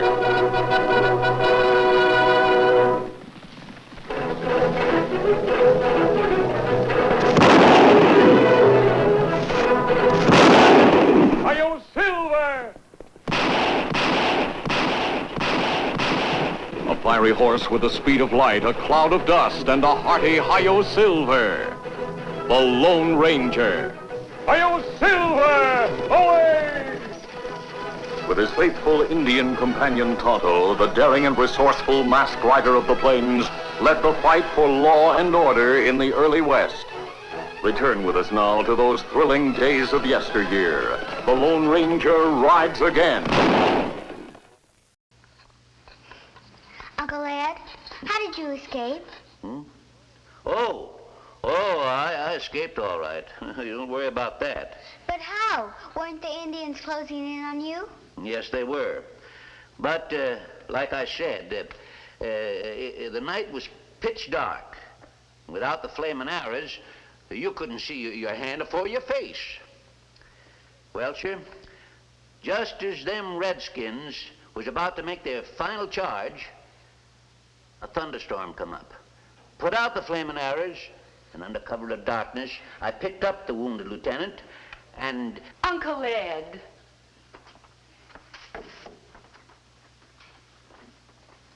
How many times have I told you not to whittle in my living room? Just look at this floor. Oh, I'm sorry, Laura.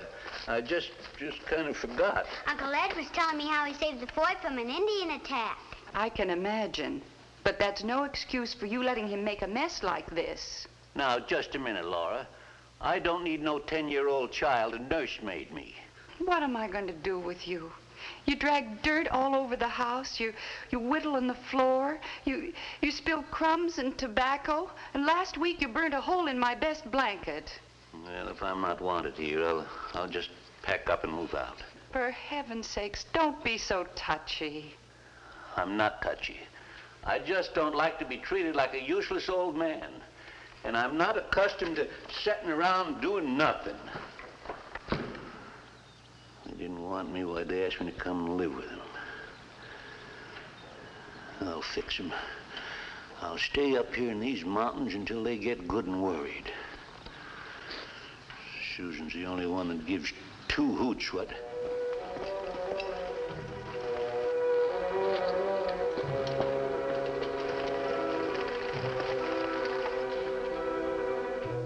What do you think, Tonto?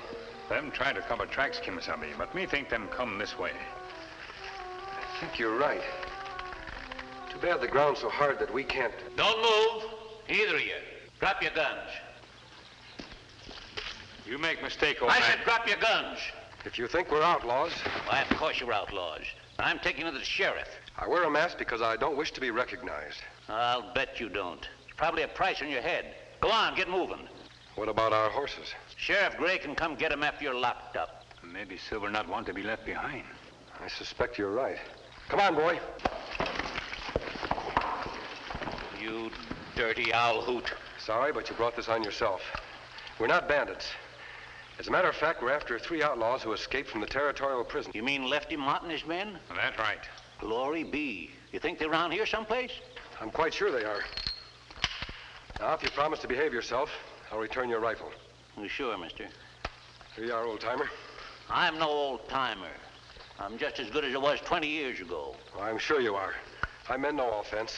You see strangers ride this way? No, nobody comes up in these mountains since the mine's played out. As you probably know, Lefty is a killer. The two men with him, Jake Logan and Mike Carney, are almost as bad. If you notice anything suspicious around here, tell the sheriff right away. Oh, I'll do that. Thanks. I hope we meet again under more pleasant circumstances. All right. Adios. So long.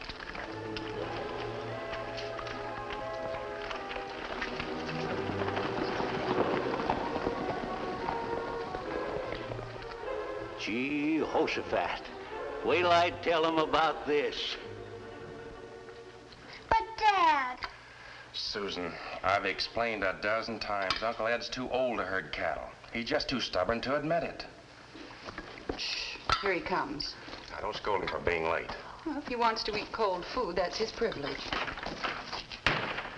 Folks, have I got news? You know them 3 convicts that escaped from prison? Well, sir, they're hiding around here someplace. Oh, no. Are you sure? Absolutely. We should have left our money in the bank. What if those thugs break in and... Nonsense, Laurel.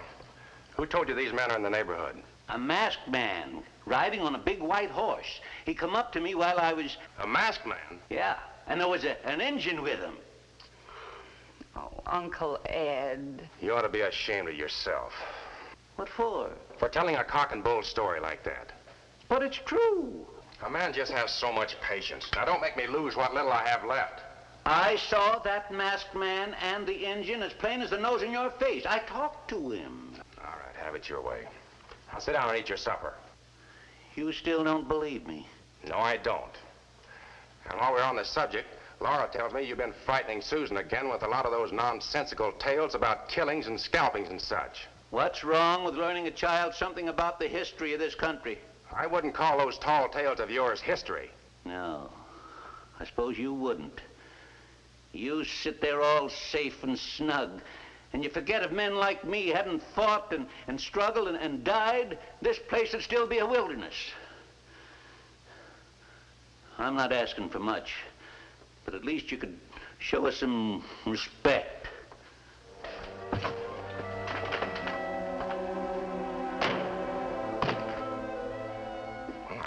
I had no idea that he'd take it so hard. No, you'd better stay here.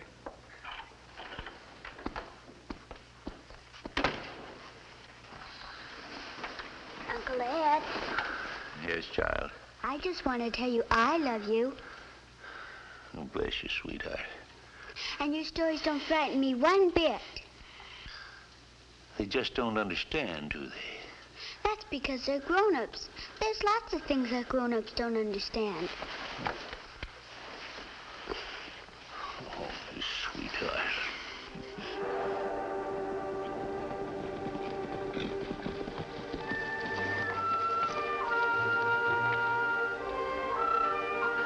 It's no use, Tonto.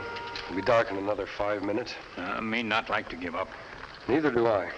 Lefty and his men have done a good job of covering up their trail. When them go down into valley where ground's soft, it not be so easy to hide trail. I suspect they'll stay wherever they are long enough to rest themselves and their horses. They've been riding hard for a week. Them need rest before them cross Badlands to Mexican border. Yes, and they'll also need to take along food and water. Them not have money to buy food. Them have to steal. Exactly. We'd better ride into Brockton and ask Sheriff Gray to warn the ranchers in the vicinity that Lefty may attempt a raid. Let's go.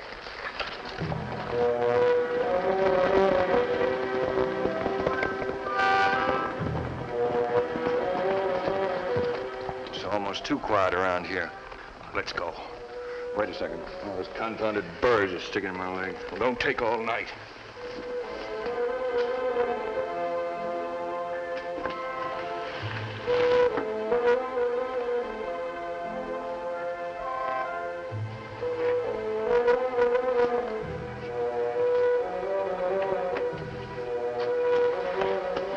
All right, Lefty. Here. Come on in.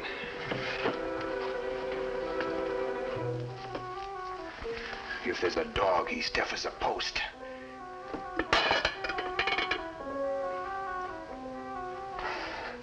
Next time I'll leave you at the hideout. I can't see anything with this blasted eye. Can we risk a light? I guess we'll have to.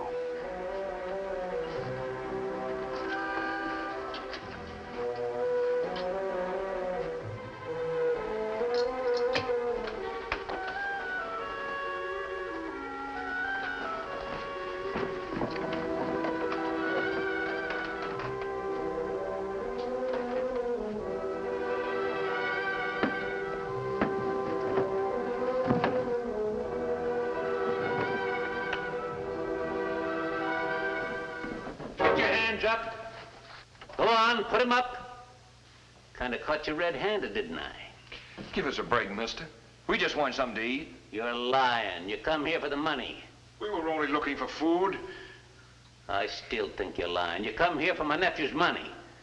I don't know how you found out about it, but I... Say, what's going on here? Who are you? Don't move, either of you. Uncle Ed! Shut up. Stay where you are. You've got a nerve breaking in here and threatening... I said shut up. Are you hurt, Uncle Ed? You clumsy oaf. What'd you come busting in for? You can settle that later. Right now, I want the money. What money? The old man said you had a lot of money around the house. Well, he doesn't know what he's talking about. He's old and he's kind of feeble-minded. Feeble-minded? Why, you young... Uncle Ed. What? Oh, yes, mister. Here lately, I do get things kind of mixed up. Not this time, Grandpa. Where is it? Honestly, I don't know what you're talking about. Come off of it, Buster. Or do you want your wife to be a widow? Well, you wouldn't. What have I got to lose? No. Well? It's in a box in the bottom drawer of that chest. Thanks. Take a look, Jake. Please, mister. This is my fault. I should have kept my mouth shut. Shoot me, do anything to me, but don't take their money. It's all they've got. For 5 years, they've been working... You know, you're breaking my heart. Frank, Laura, Here it is, boss. Chuck full of green. Good. Get in there. Hurry up! Hurry up. Let's get out of here.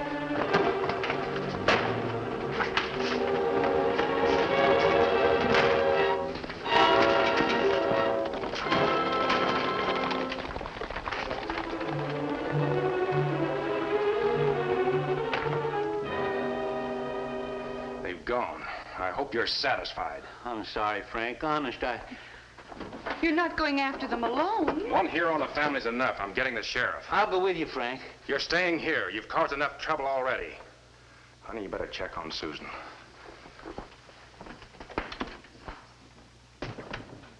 Look, mister, I appreciate you coming here to warn me about these crooks, but I had an official report that 3 of them were seen at Rose Creek yesterday, heading west. Sheriff, I haven't been near Rose Creek. Whoever turned in that report was mistaken. I've heard a lot about you, mister. And this letter you showed me from the governor says you're on the side of the law. But I can't throw the whole countryside into a panic just on your say-so.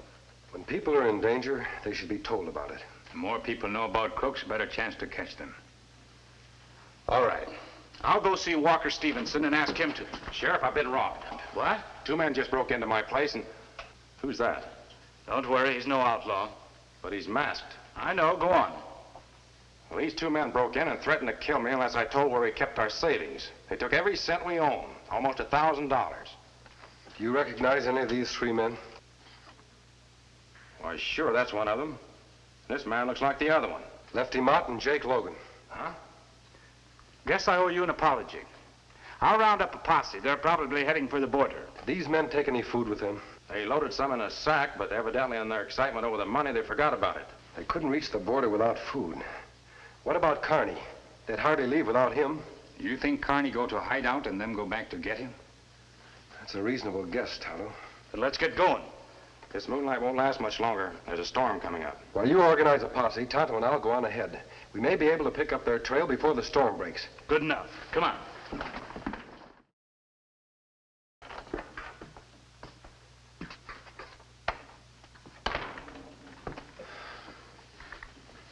Did you find them? The rainstorm wiped out the trail. Our money's gone, Laura. We might as well face it. Well, we're still strong and healthy. Honey, Any other woman would have bawled me out for not keeping our money in the bank. We'll all feel much better after we've had some breakfast. Susan, will you go and fetch Uncle Ed? Sure, Mom. At least the old man was right about one thing. What was that? It was Lefty Mott who robbed us. And Ed did see a masked man. You're joking. No, I saw him myself. He was in this shed. Mommy, Uncle Ed's gone. Gone? I found this on his bed. Frank and Laura, I know you're never going to forgive me for what I done last night, so I'm going after them robbers myself. When I get your money, I'll send it to you, because I'm not coming back where I'm not wanted. Tell Susan I'll write her as soon as I get a job. I'm not as old and useless as some people think. He's not coming back. Oh, yes, he is, Susan. He's just angry and upset because... You were mean to him. You scolded him all the time, and you wouldn't believe his stories. Now, as soon as I've had some sleep, I'll go and look for him. Even if you find him, he won't come back. You were mean to him. Oh, please don't cry. Mommy, I love Uncle Ed so much. I'll try and find him.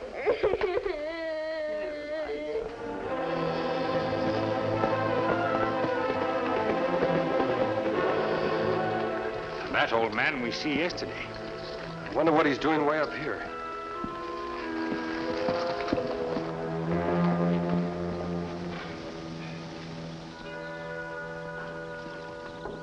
Oh, so it's you again.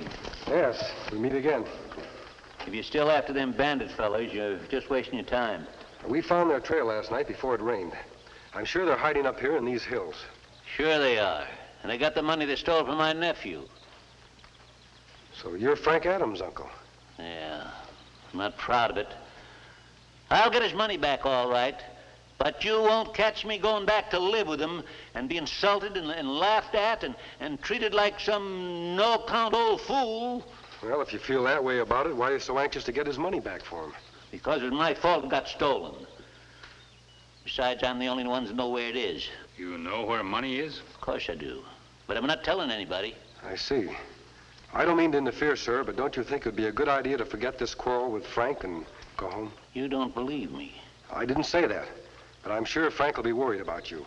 And, well, at your age... My age has nothing to do with it. Them bandits had burrs all over their trouser legs. And those kind of burrs only grow in one place.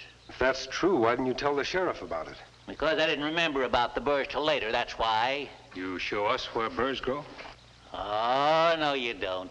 I'm going to capture those bandits myself.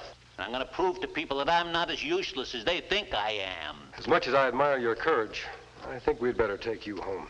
What are you talking about? If you do know where Lefty and his men are hiding, and you go there alone, you'll only be killed. Oh, I can take care of myself. It's too great a risk. Are you serious? I mean about taking me back to town? It's for your own good, sir. Wait a minute. Suppose I let you go along with me. What about that? I'm sorry, but these men are dangerous. Tonto and I are used to dealing with killers, but... But I'd just be in the way, is that it? No, but you might get hurt. If you think you can tell us where these killers are hiding, and we succeed in capturing them, I'll make sure you get the reward and full credit. A lot of good that'd do. I'm sorry, but it's the best I can offer. All right. The burrs I told you about grow near a shack at the Silver X mine. Now you follow this trail and turn left when you get to a big rock that's shaped like a man's head. Thank you, sir. We'll see you later. All right.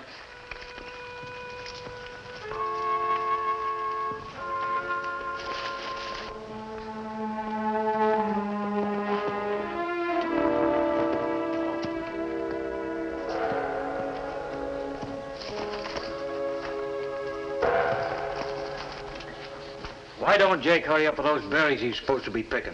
Thought you were sick of berries. Well, they're better than nothing. If I'd been with you last night, I'd have brought back some food. There wasn't any point in all three of us going. And quit your griping. $1,000 will buy a lot more than food. How long are we going to stay cooped up here, starving to death? Couple of days. Things quiet down. Cover me from the window.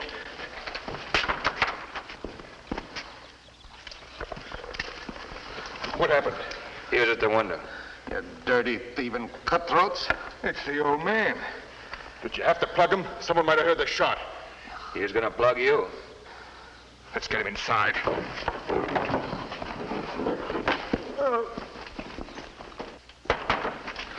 Take it easy. Who's he? He's the old coot that tried to give us trouble last night. Well, how do you know where to come? That's what we're gonna find out. Go out and watch the trail. If anybody heard that shot, they might get nosy. Right. Leave them here.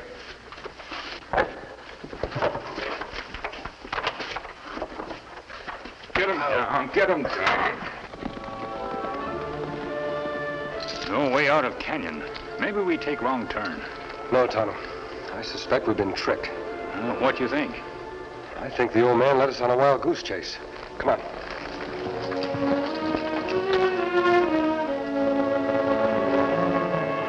For the last time, you old fool. How did you know we were here? If you had any sense, you could figure it for yourself. Did you tell anyone when you were coming? Maybe I did and maybe I didn't.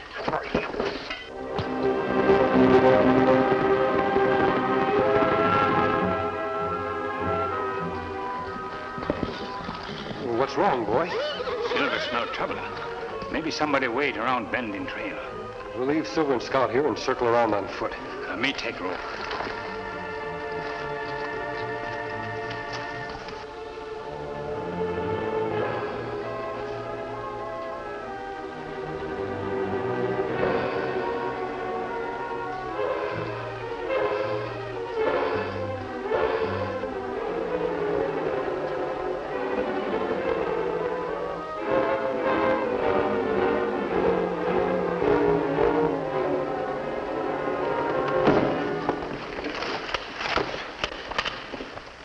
Listen, you.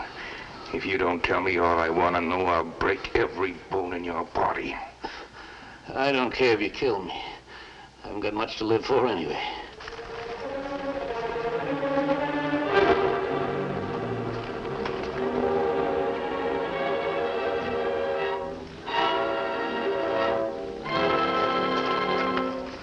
I'll give you just 3 seconds to start talking. They've caught the old man, all right. We'll use the tap on the window trick. 1, 2, 3. What's that? Go look. Stay where you are. You're covered. Now drop your gun. Stay back or I'll shoot the old man. Stay where you are, Injun. Drop your guns or I'll let him have it. Let him shoot me. I ain't worth anything, and the money's here, and you can take it back to Frank. Does it mean that much to you? Drop your guns. I'm warning you. They're gonna kill us all anyway. That's right, Grandpa. You'll hang for it, Lefty? They'll have to catch me first. Why, that's it.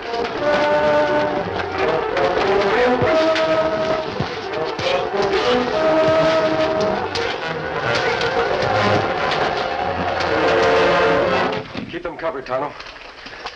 You hurt badly? Oh, you shouldn't have taken such a chance. You should have let him shot me. Well, I don't agree with you. If I hadn't lied to you and been such a stubborn old fool, none of this would happen. Forget it, Ed.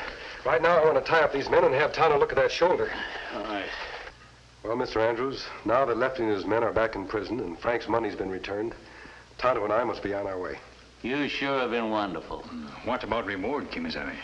There's a $1,000 reward for recapturing those crooks. Tonto and I convinced the sheriff that you should receive it all. Oh, I don't deserve any of it. You pioneers who made this country possible deserve more than that. Well, thank you, sir. Thank you. And I won't forget what you said about not being so cantankerous and touchy about things. From now on, I'm just going to relax and enjoy being my age. And we're going to see that you do enjoy it. That doesn't mean that you can loaf. I'll need a lot of help running this place, and I'm counting on you. Bye, Susan. You take good care of your uncle. I shall. Adios, my friends. Goodbye. Well? Uncle Ed, if you're going to be different from now on, does that mean you can't tell me any more stories? Oh, bless you, child. Of course not. In fact, I'm going to tell you a story right now. A story about the kindest, bravest, most wonderful man that ever lived. Is that how you saved the fort from an Indian attack? Oh, shucks, child, this story isn't about me. This is a story about the Lone Ranger.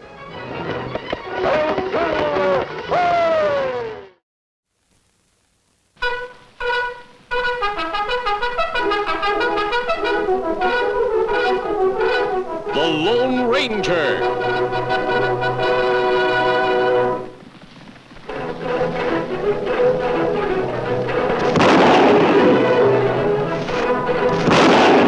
Hi-yo, Silver! A fiery horse with the speed of light, a cloud of dust, and a hearty hi-yo Silver. The Lone Ranger. Hi-yo, Silver! Away! With his faithful Indian companion Tonto, the daring and resourceful masked rider of the plains led the fight for law and order in the early West. Return with us now to those thrilling days of yesteryear. The Lone Ranger rides again.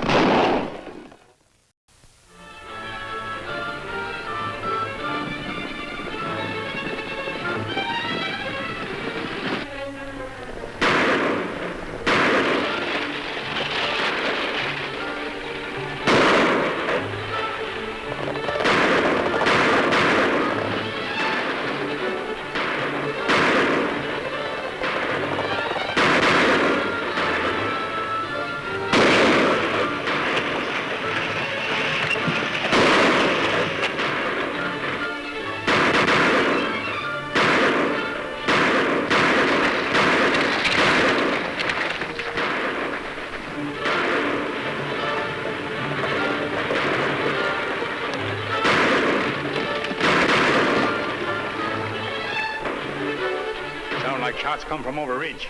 That many can only mean one thing, Tonto. Trouble.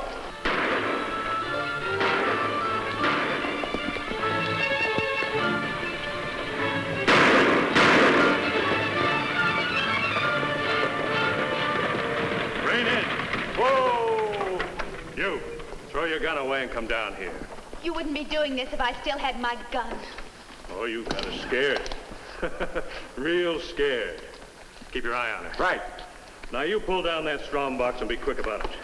You no good. Hey, what are you so upset about? It's not your gold.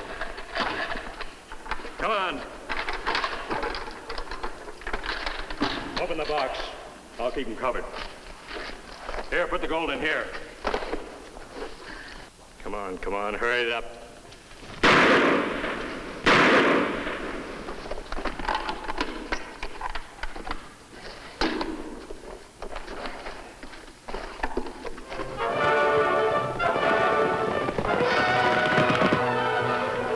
We've got company.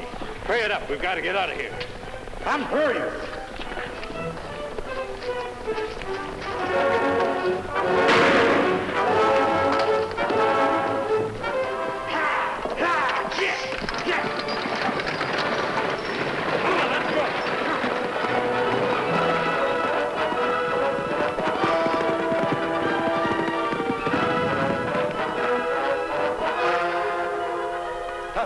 See what you can do here.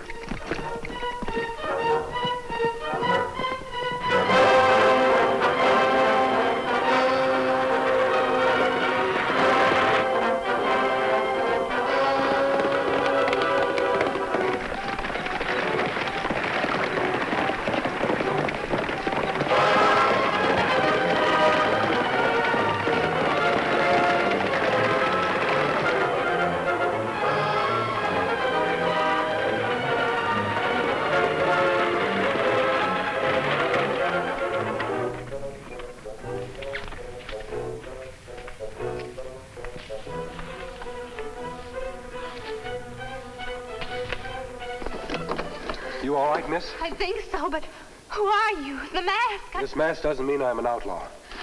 Oh, you're hurt. It's nothing. Oh, Judd, they shot him. And the sheriff, he was riding shotgun. The sheriff is dead. My Indian friend is back with your driver. Maybe go back to him? Of course.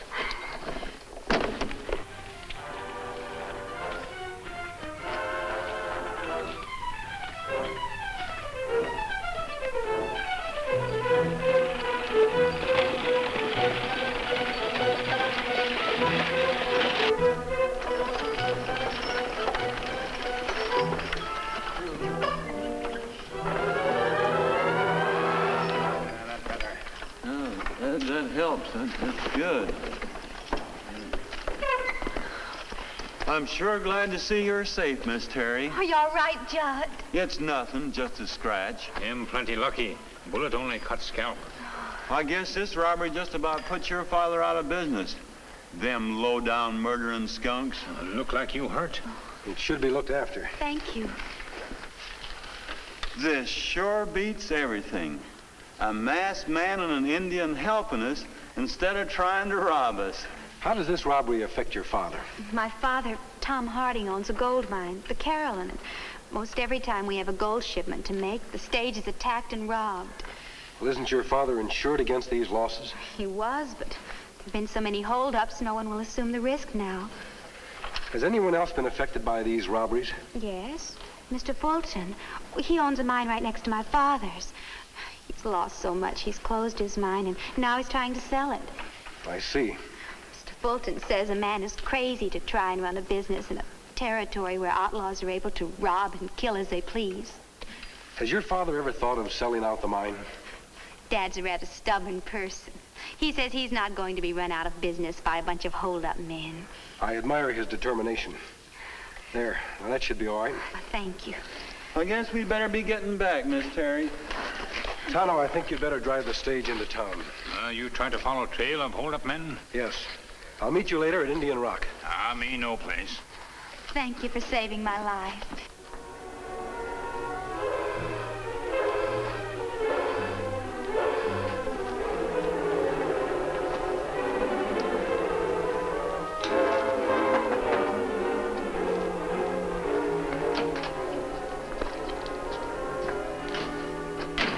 How did it go? We got the gold, if that's what you mean. Anyone see you come here? Now, why do you think we came in the back way? You said you didn't want anybody in town to see us. Where's Pete? Oh, dead. Well, you had trouble then. So he's dead. The important thing is we've got the gold. Look, you tell us what stages you want held up, we do it. Gunman for hire, that's us. For a price, of course. Tell him about the masked man and the Indian. A masked man and an Indian? Yeah, a masked man on a white horse and an Indian. They came along while we were holding up the stage. Was that Indian riding a paint? Yep. Did you cover your trail good before you came here? Like, of course. What are you so touchy about? Do you happen to know who that masked man and Indian are? No. Well, I think I do.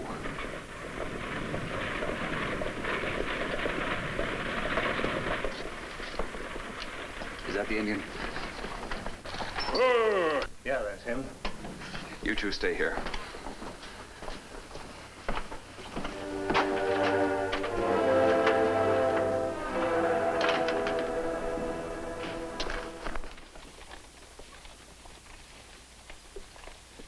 I'm all right. I only got a scratch on my head. I didn't lose my whole scalp. What happened? The stage was held up and the sheriff killed. That's what happened. Oh, it's terrible. I know what a blow the loss of this shipment will be to your father, Miss Harding. There's a chance of it being recovered, Mr. Fulton. A friend of this Indian is trying to follow the trail of the hold-up men. Well, do you know the man who's going to do this for you? Well, no, but he did save my life. I see. What's your name, Indian? Me, Tonto. Well, I'd like to meet your friend, Tonto. Tonto is to meet him at Indian Rock. Well, since the sheriff is dead and his deputy is out of town, I'll ride to Indian Rock with Tonto. If his friend has found the hold-up man, he may need help. I'll come along, too. Oh, but your father, Miss Harding. Telling him the gold has been stolen won't do any good. Yes, that's true. Well, I'll get my gun and we'll get started immediately. Excuse me.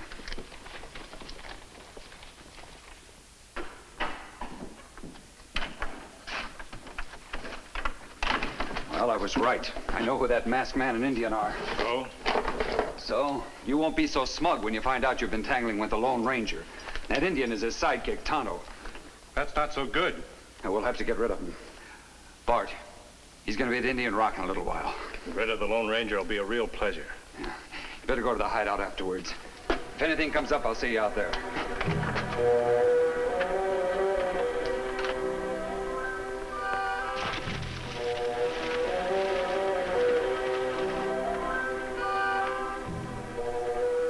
They use the river to cover their trail.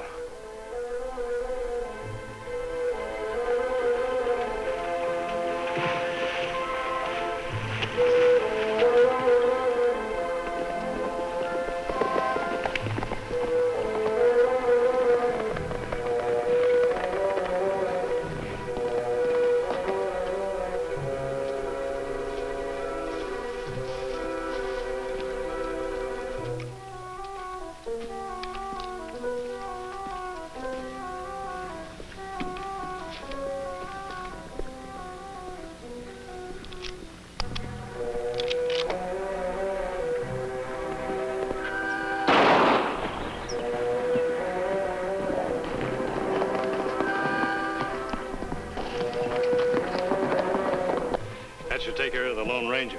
Want me to ride down and make sure he's dead, Bart? I don't miss. Come on, let's get out of here.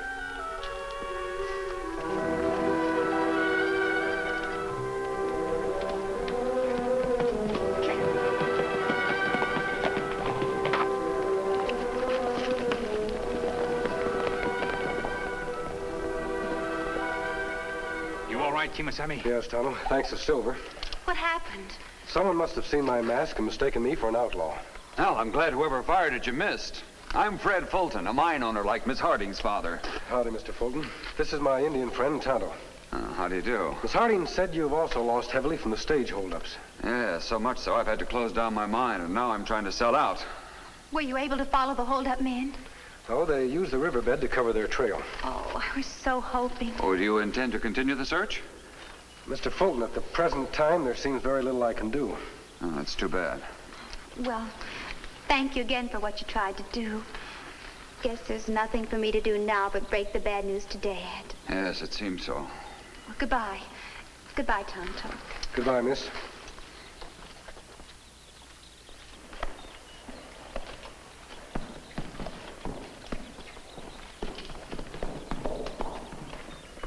Kemo Sabe, you make it sound like we're not going to follow hold-up men. Tonto, at the present time, that's the impression I wish to leave. Oh, then Outlaw's not going to hiding. That's right. You see a man who shoot at you? No, but the shot came from up among those rocks. I think we'd better check up there. Let's get mounted.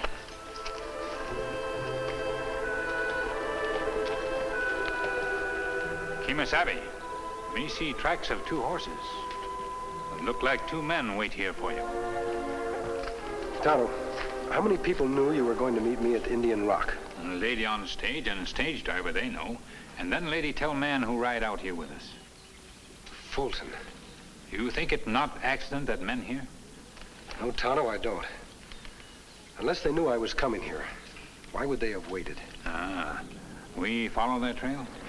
And it'll be dark soon. And on this hard ground, following their trail would be next to impossible. Ah, that's right, Kemo Sabe. What we do? I'd like to have a talk with Miss Harding and her father. She said they lived in Red Rim Canyon. I'll meet you back at camp later. I can't believe Fred Fulton is involved in these stage holdups. Well, I could be wrong, Mr. Harding, but certain facts indicate that he is. What makes you say that? Well, only 3 people knew I was going to Indian Rock. Your daughter, the stage driver, and Mr. Fulton. Yet 2 men were waiting there to ambush me. Why don't you suspect Judd, then? Or my daughter? Today's holdup itself eliminates them. How? Your daughter could have been killed by a stray bullet, and Judd was lucky enough to escape with only a scalp wound. I think I understand, Dad. If either of us were involved, we wouldn't have risked our own lives. That's right, Miss Harding. Fulton, however, wasn't endangered by the holdup. And he knew where I'd be. About Fulton's losses. Well, if he's behind these holdups, the stolen gold would come right back to him. And he'd be throwing suspicion from himself. Why should he want to rob me until I was forced out of business? Tell me, Mr. Harding, has Fulton ever tried to buy your mind? No. Always talked to me about selling out to the Eastern Mining Company that's interested in buying his mine. As a matter of fact, earlier tonight he told me that a representative of the company will be here tomorrow, and that I should stop by and see him. Then you are thinking of selling? Well, the way things are going now, I won't be able to meet the notes at the bank, and if they foreclose on me, I lose everything. Mr. Harding, would you be willing to help me with a plan that might catch the outlaws and perhaps recover your stolen gold? Of course. Good. Now, here's what I'd like you to do. Tomorrow morning, I'd like you and your daughter to go into town. You know, Fulton, this suit of yours fits me real nice. Felt like a real businessman when I rode into town today with it on. Can't you pull yourself away from that mirror? Take it easy, Fulton. I know what I'm supposed to do. Well, you didn't do so well getting rid of the Lone Ranger. Can I help it if the horse moved? Ah. Wait a minute. Here come the Hardings.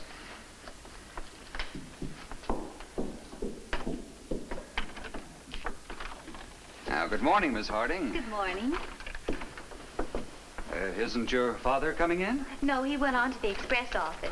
Oh, I wanted him to meet Mr. Reagan, the representative of the Eastern Mining Syndicate we talked about last night. Mr. Fulton was telling me your father might be interested in selling his mine. My company might be interested in buying. I'm sorry, Mr. Reagan, but my father has asked me to tell you he's given up the idea of selling the Carolyn for the present. But last night, Miss Harding... After you left, he decided we'd try to keep going a little longer. I see. And you found a way to meet the note that the bank holds? If today's shipment gets through to the bank in Gallup, we can make the payment in time. Today's shipment? We're sending out every ounce of gold we had at the mine on the noon stage. Yes, well, I certainly hope that shipment goes through, Miss Harding. Thank you. Well, I must be getting back to Dad now. Glad to have met you, Mr. Reagan. Glad to have met you. Goodbye. All right, Miss Harding. Looks like your little scheme isn't working out exactly as you'd planned it, huh? Don't worry. That gold hasn't reached the bank yet.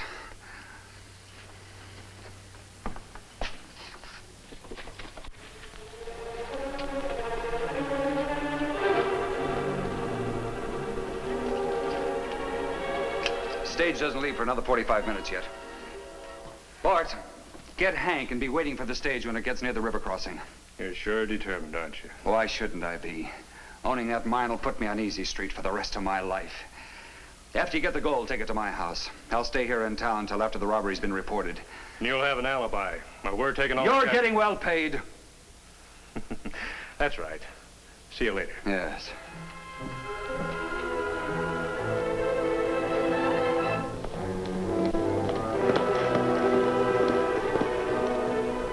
Kemo Sabe, me see man leave Fulton's office. Him ride out of town. Good. It looks like they've taken the bait.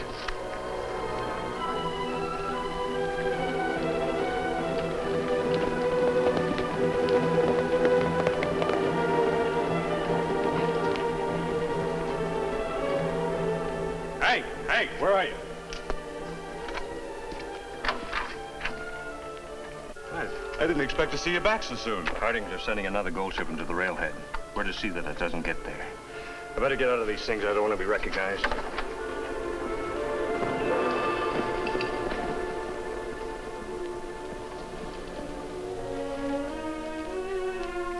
You better wait here with Silver.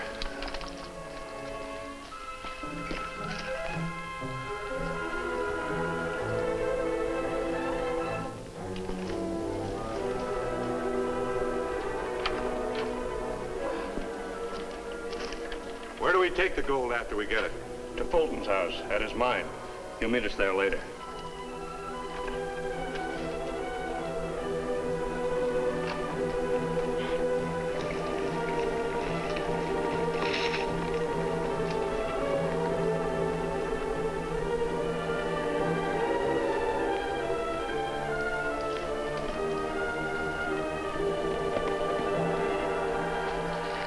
Fulton is behind the holdups.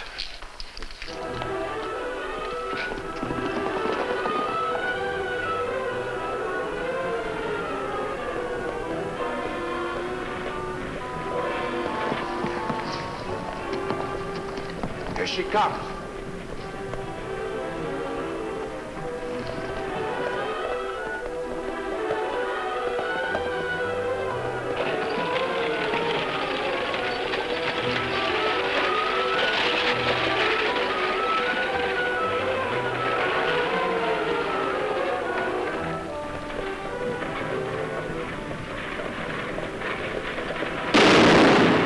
Shot, Kemo Sabe. Come on. All right, rein in. Whoa! Now throw down that strong box. Yeah, sure. Anything you say.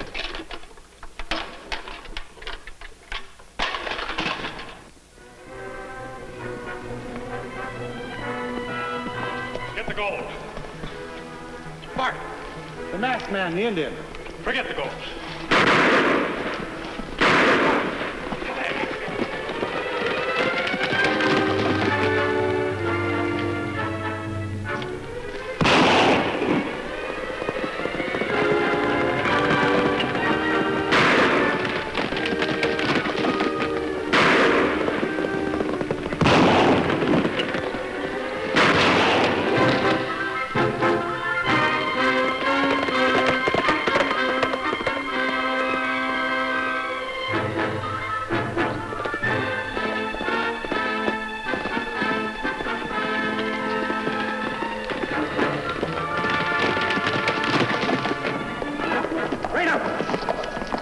your gun.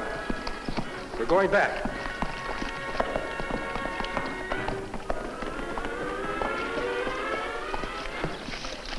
So you caught the murdering coyote. Now I know why Mr. Harding said I was to stop, not put up any fight if the stage is attacked. I'll sure enjoy seeing these two skunks behind bars. And don't forget, we still have their boss to get. Their boss? That's right, Judd. And I'll need your help to get concrete evidence against him. Just say what you want me to do, mister. Hey! Hey! The stage has been held up! The stage has been held up! Another robbery! The stage has been held up again!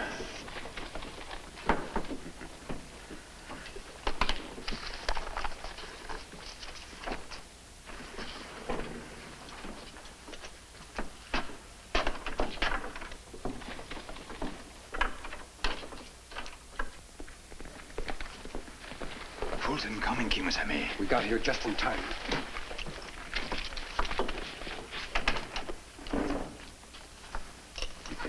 Hank? Bart, where are you? Hank, where? Don't reach for your gun, Fulton. Oh, what are you doing here? Tonto, take his gun. Oh, what's this all about? We captured your two gunmen, Bart and Hank. Now we're taking you in as the man behind the stage robberies. Oh, I don't know what you're talking about. Tonto, gather up the gold pouches. Why, I'm a respectable businessman. Fulton, you don't think your two gunmen are willing to take all the blame, do you? Drop your gun, masked man, or I'll blow daylight through your Indian friend here. Me sorry, Kemo Sabe. All right, the other one. So you know I was behind the stage robberies, eh? Well, I was trying for a fortune and didn't quite make it. But you haven't got me. You're wrong, Fulton. Mr. Harding, have you heard enough? Oh, you're not catching me with that old trick. Better drop that gun, Harding. Gun not loaded. But it's not loaded. You don't think Tonto would be careless enough to let you get your hands on a loaded gun?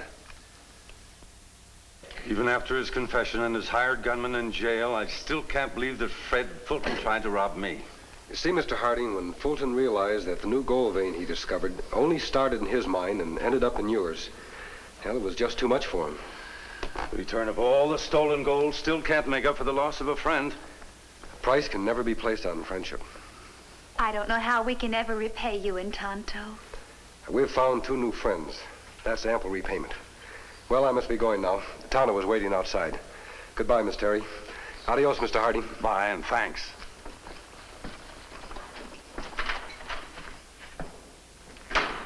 We owe the masked man and his friend Tonto a great deal, Terry. He's a wonderful man.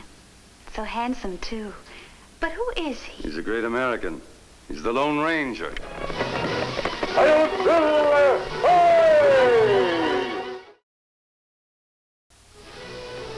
Be with the Lone Ranger and Tonto same time next week for new dangers in another thrill-packed adventure when the Lone Ranger rides again.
The Lone Ranger.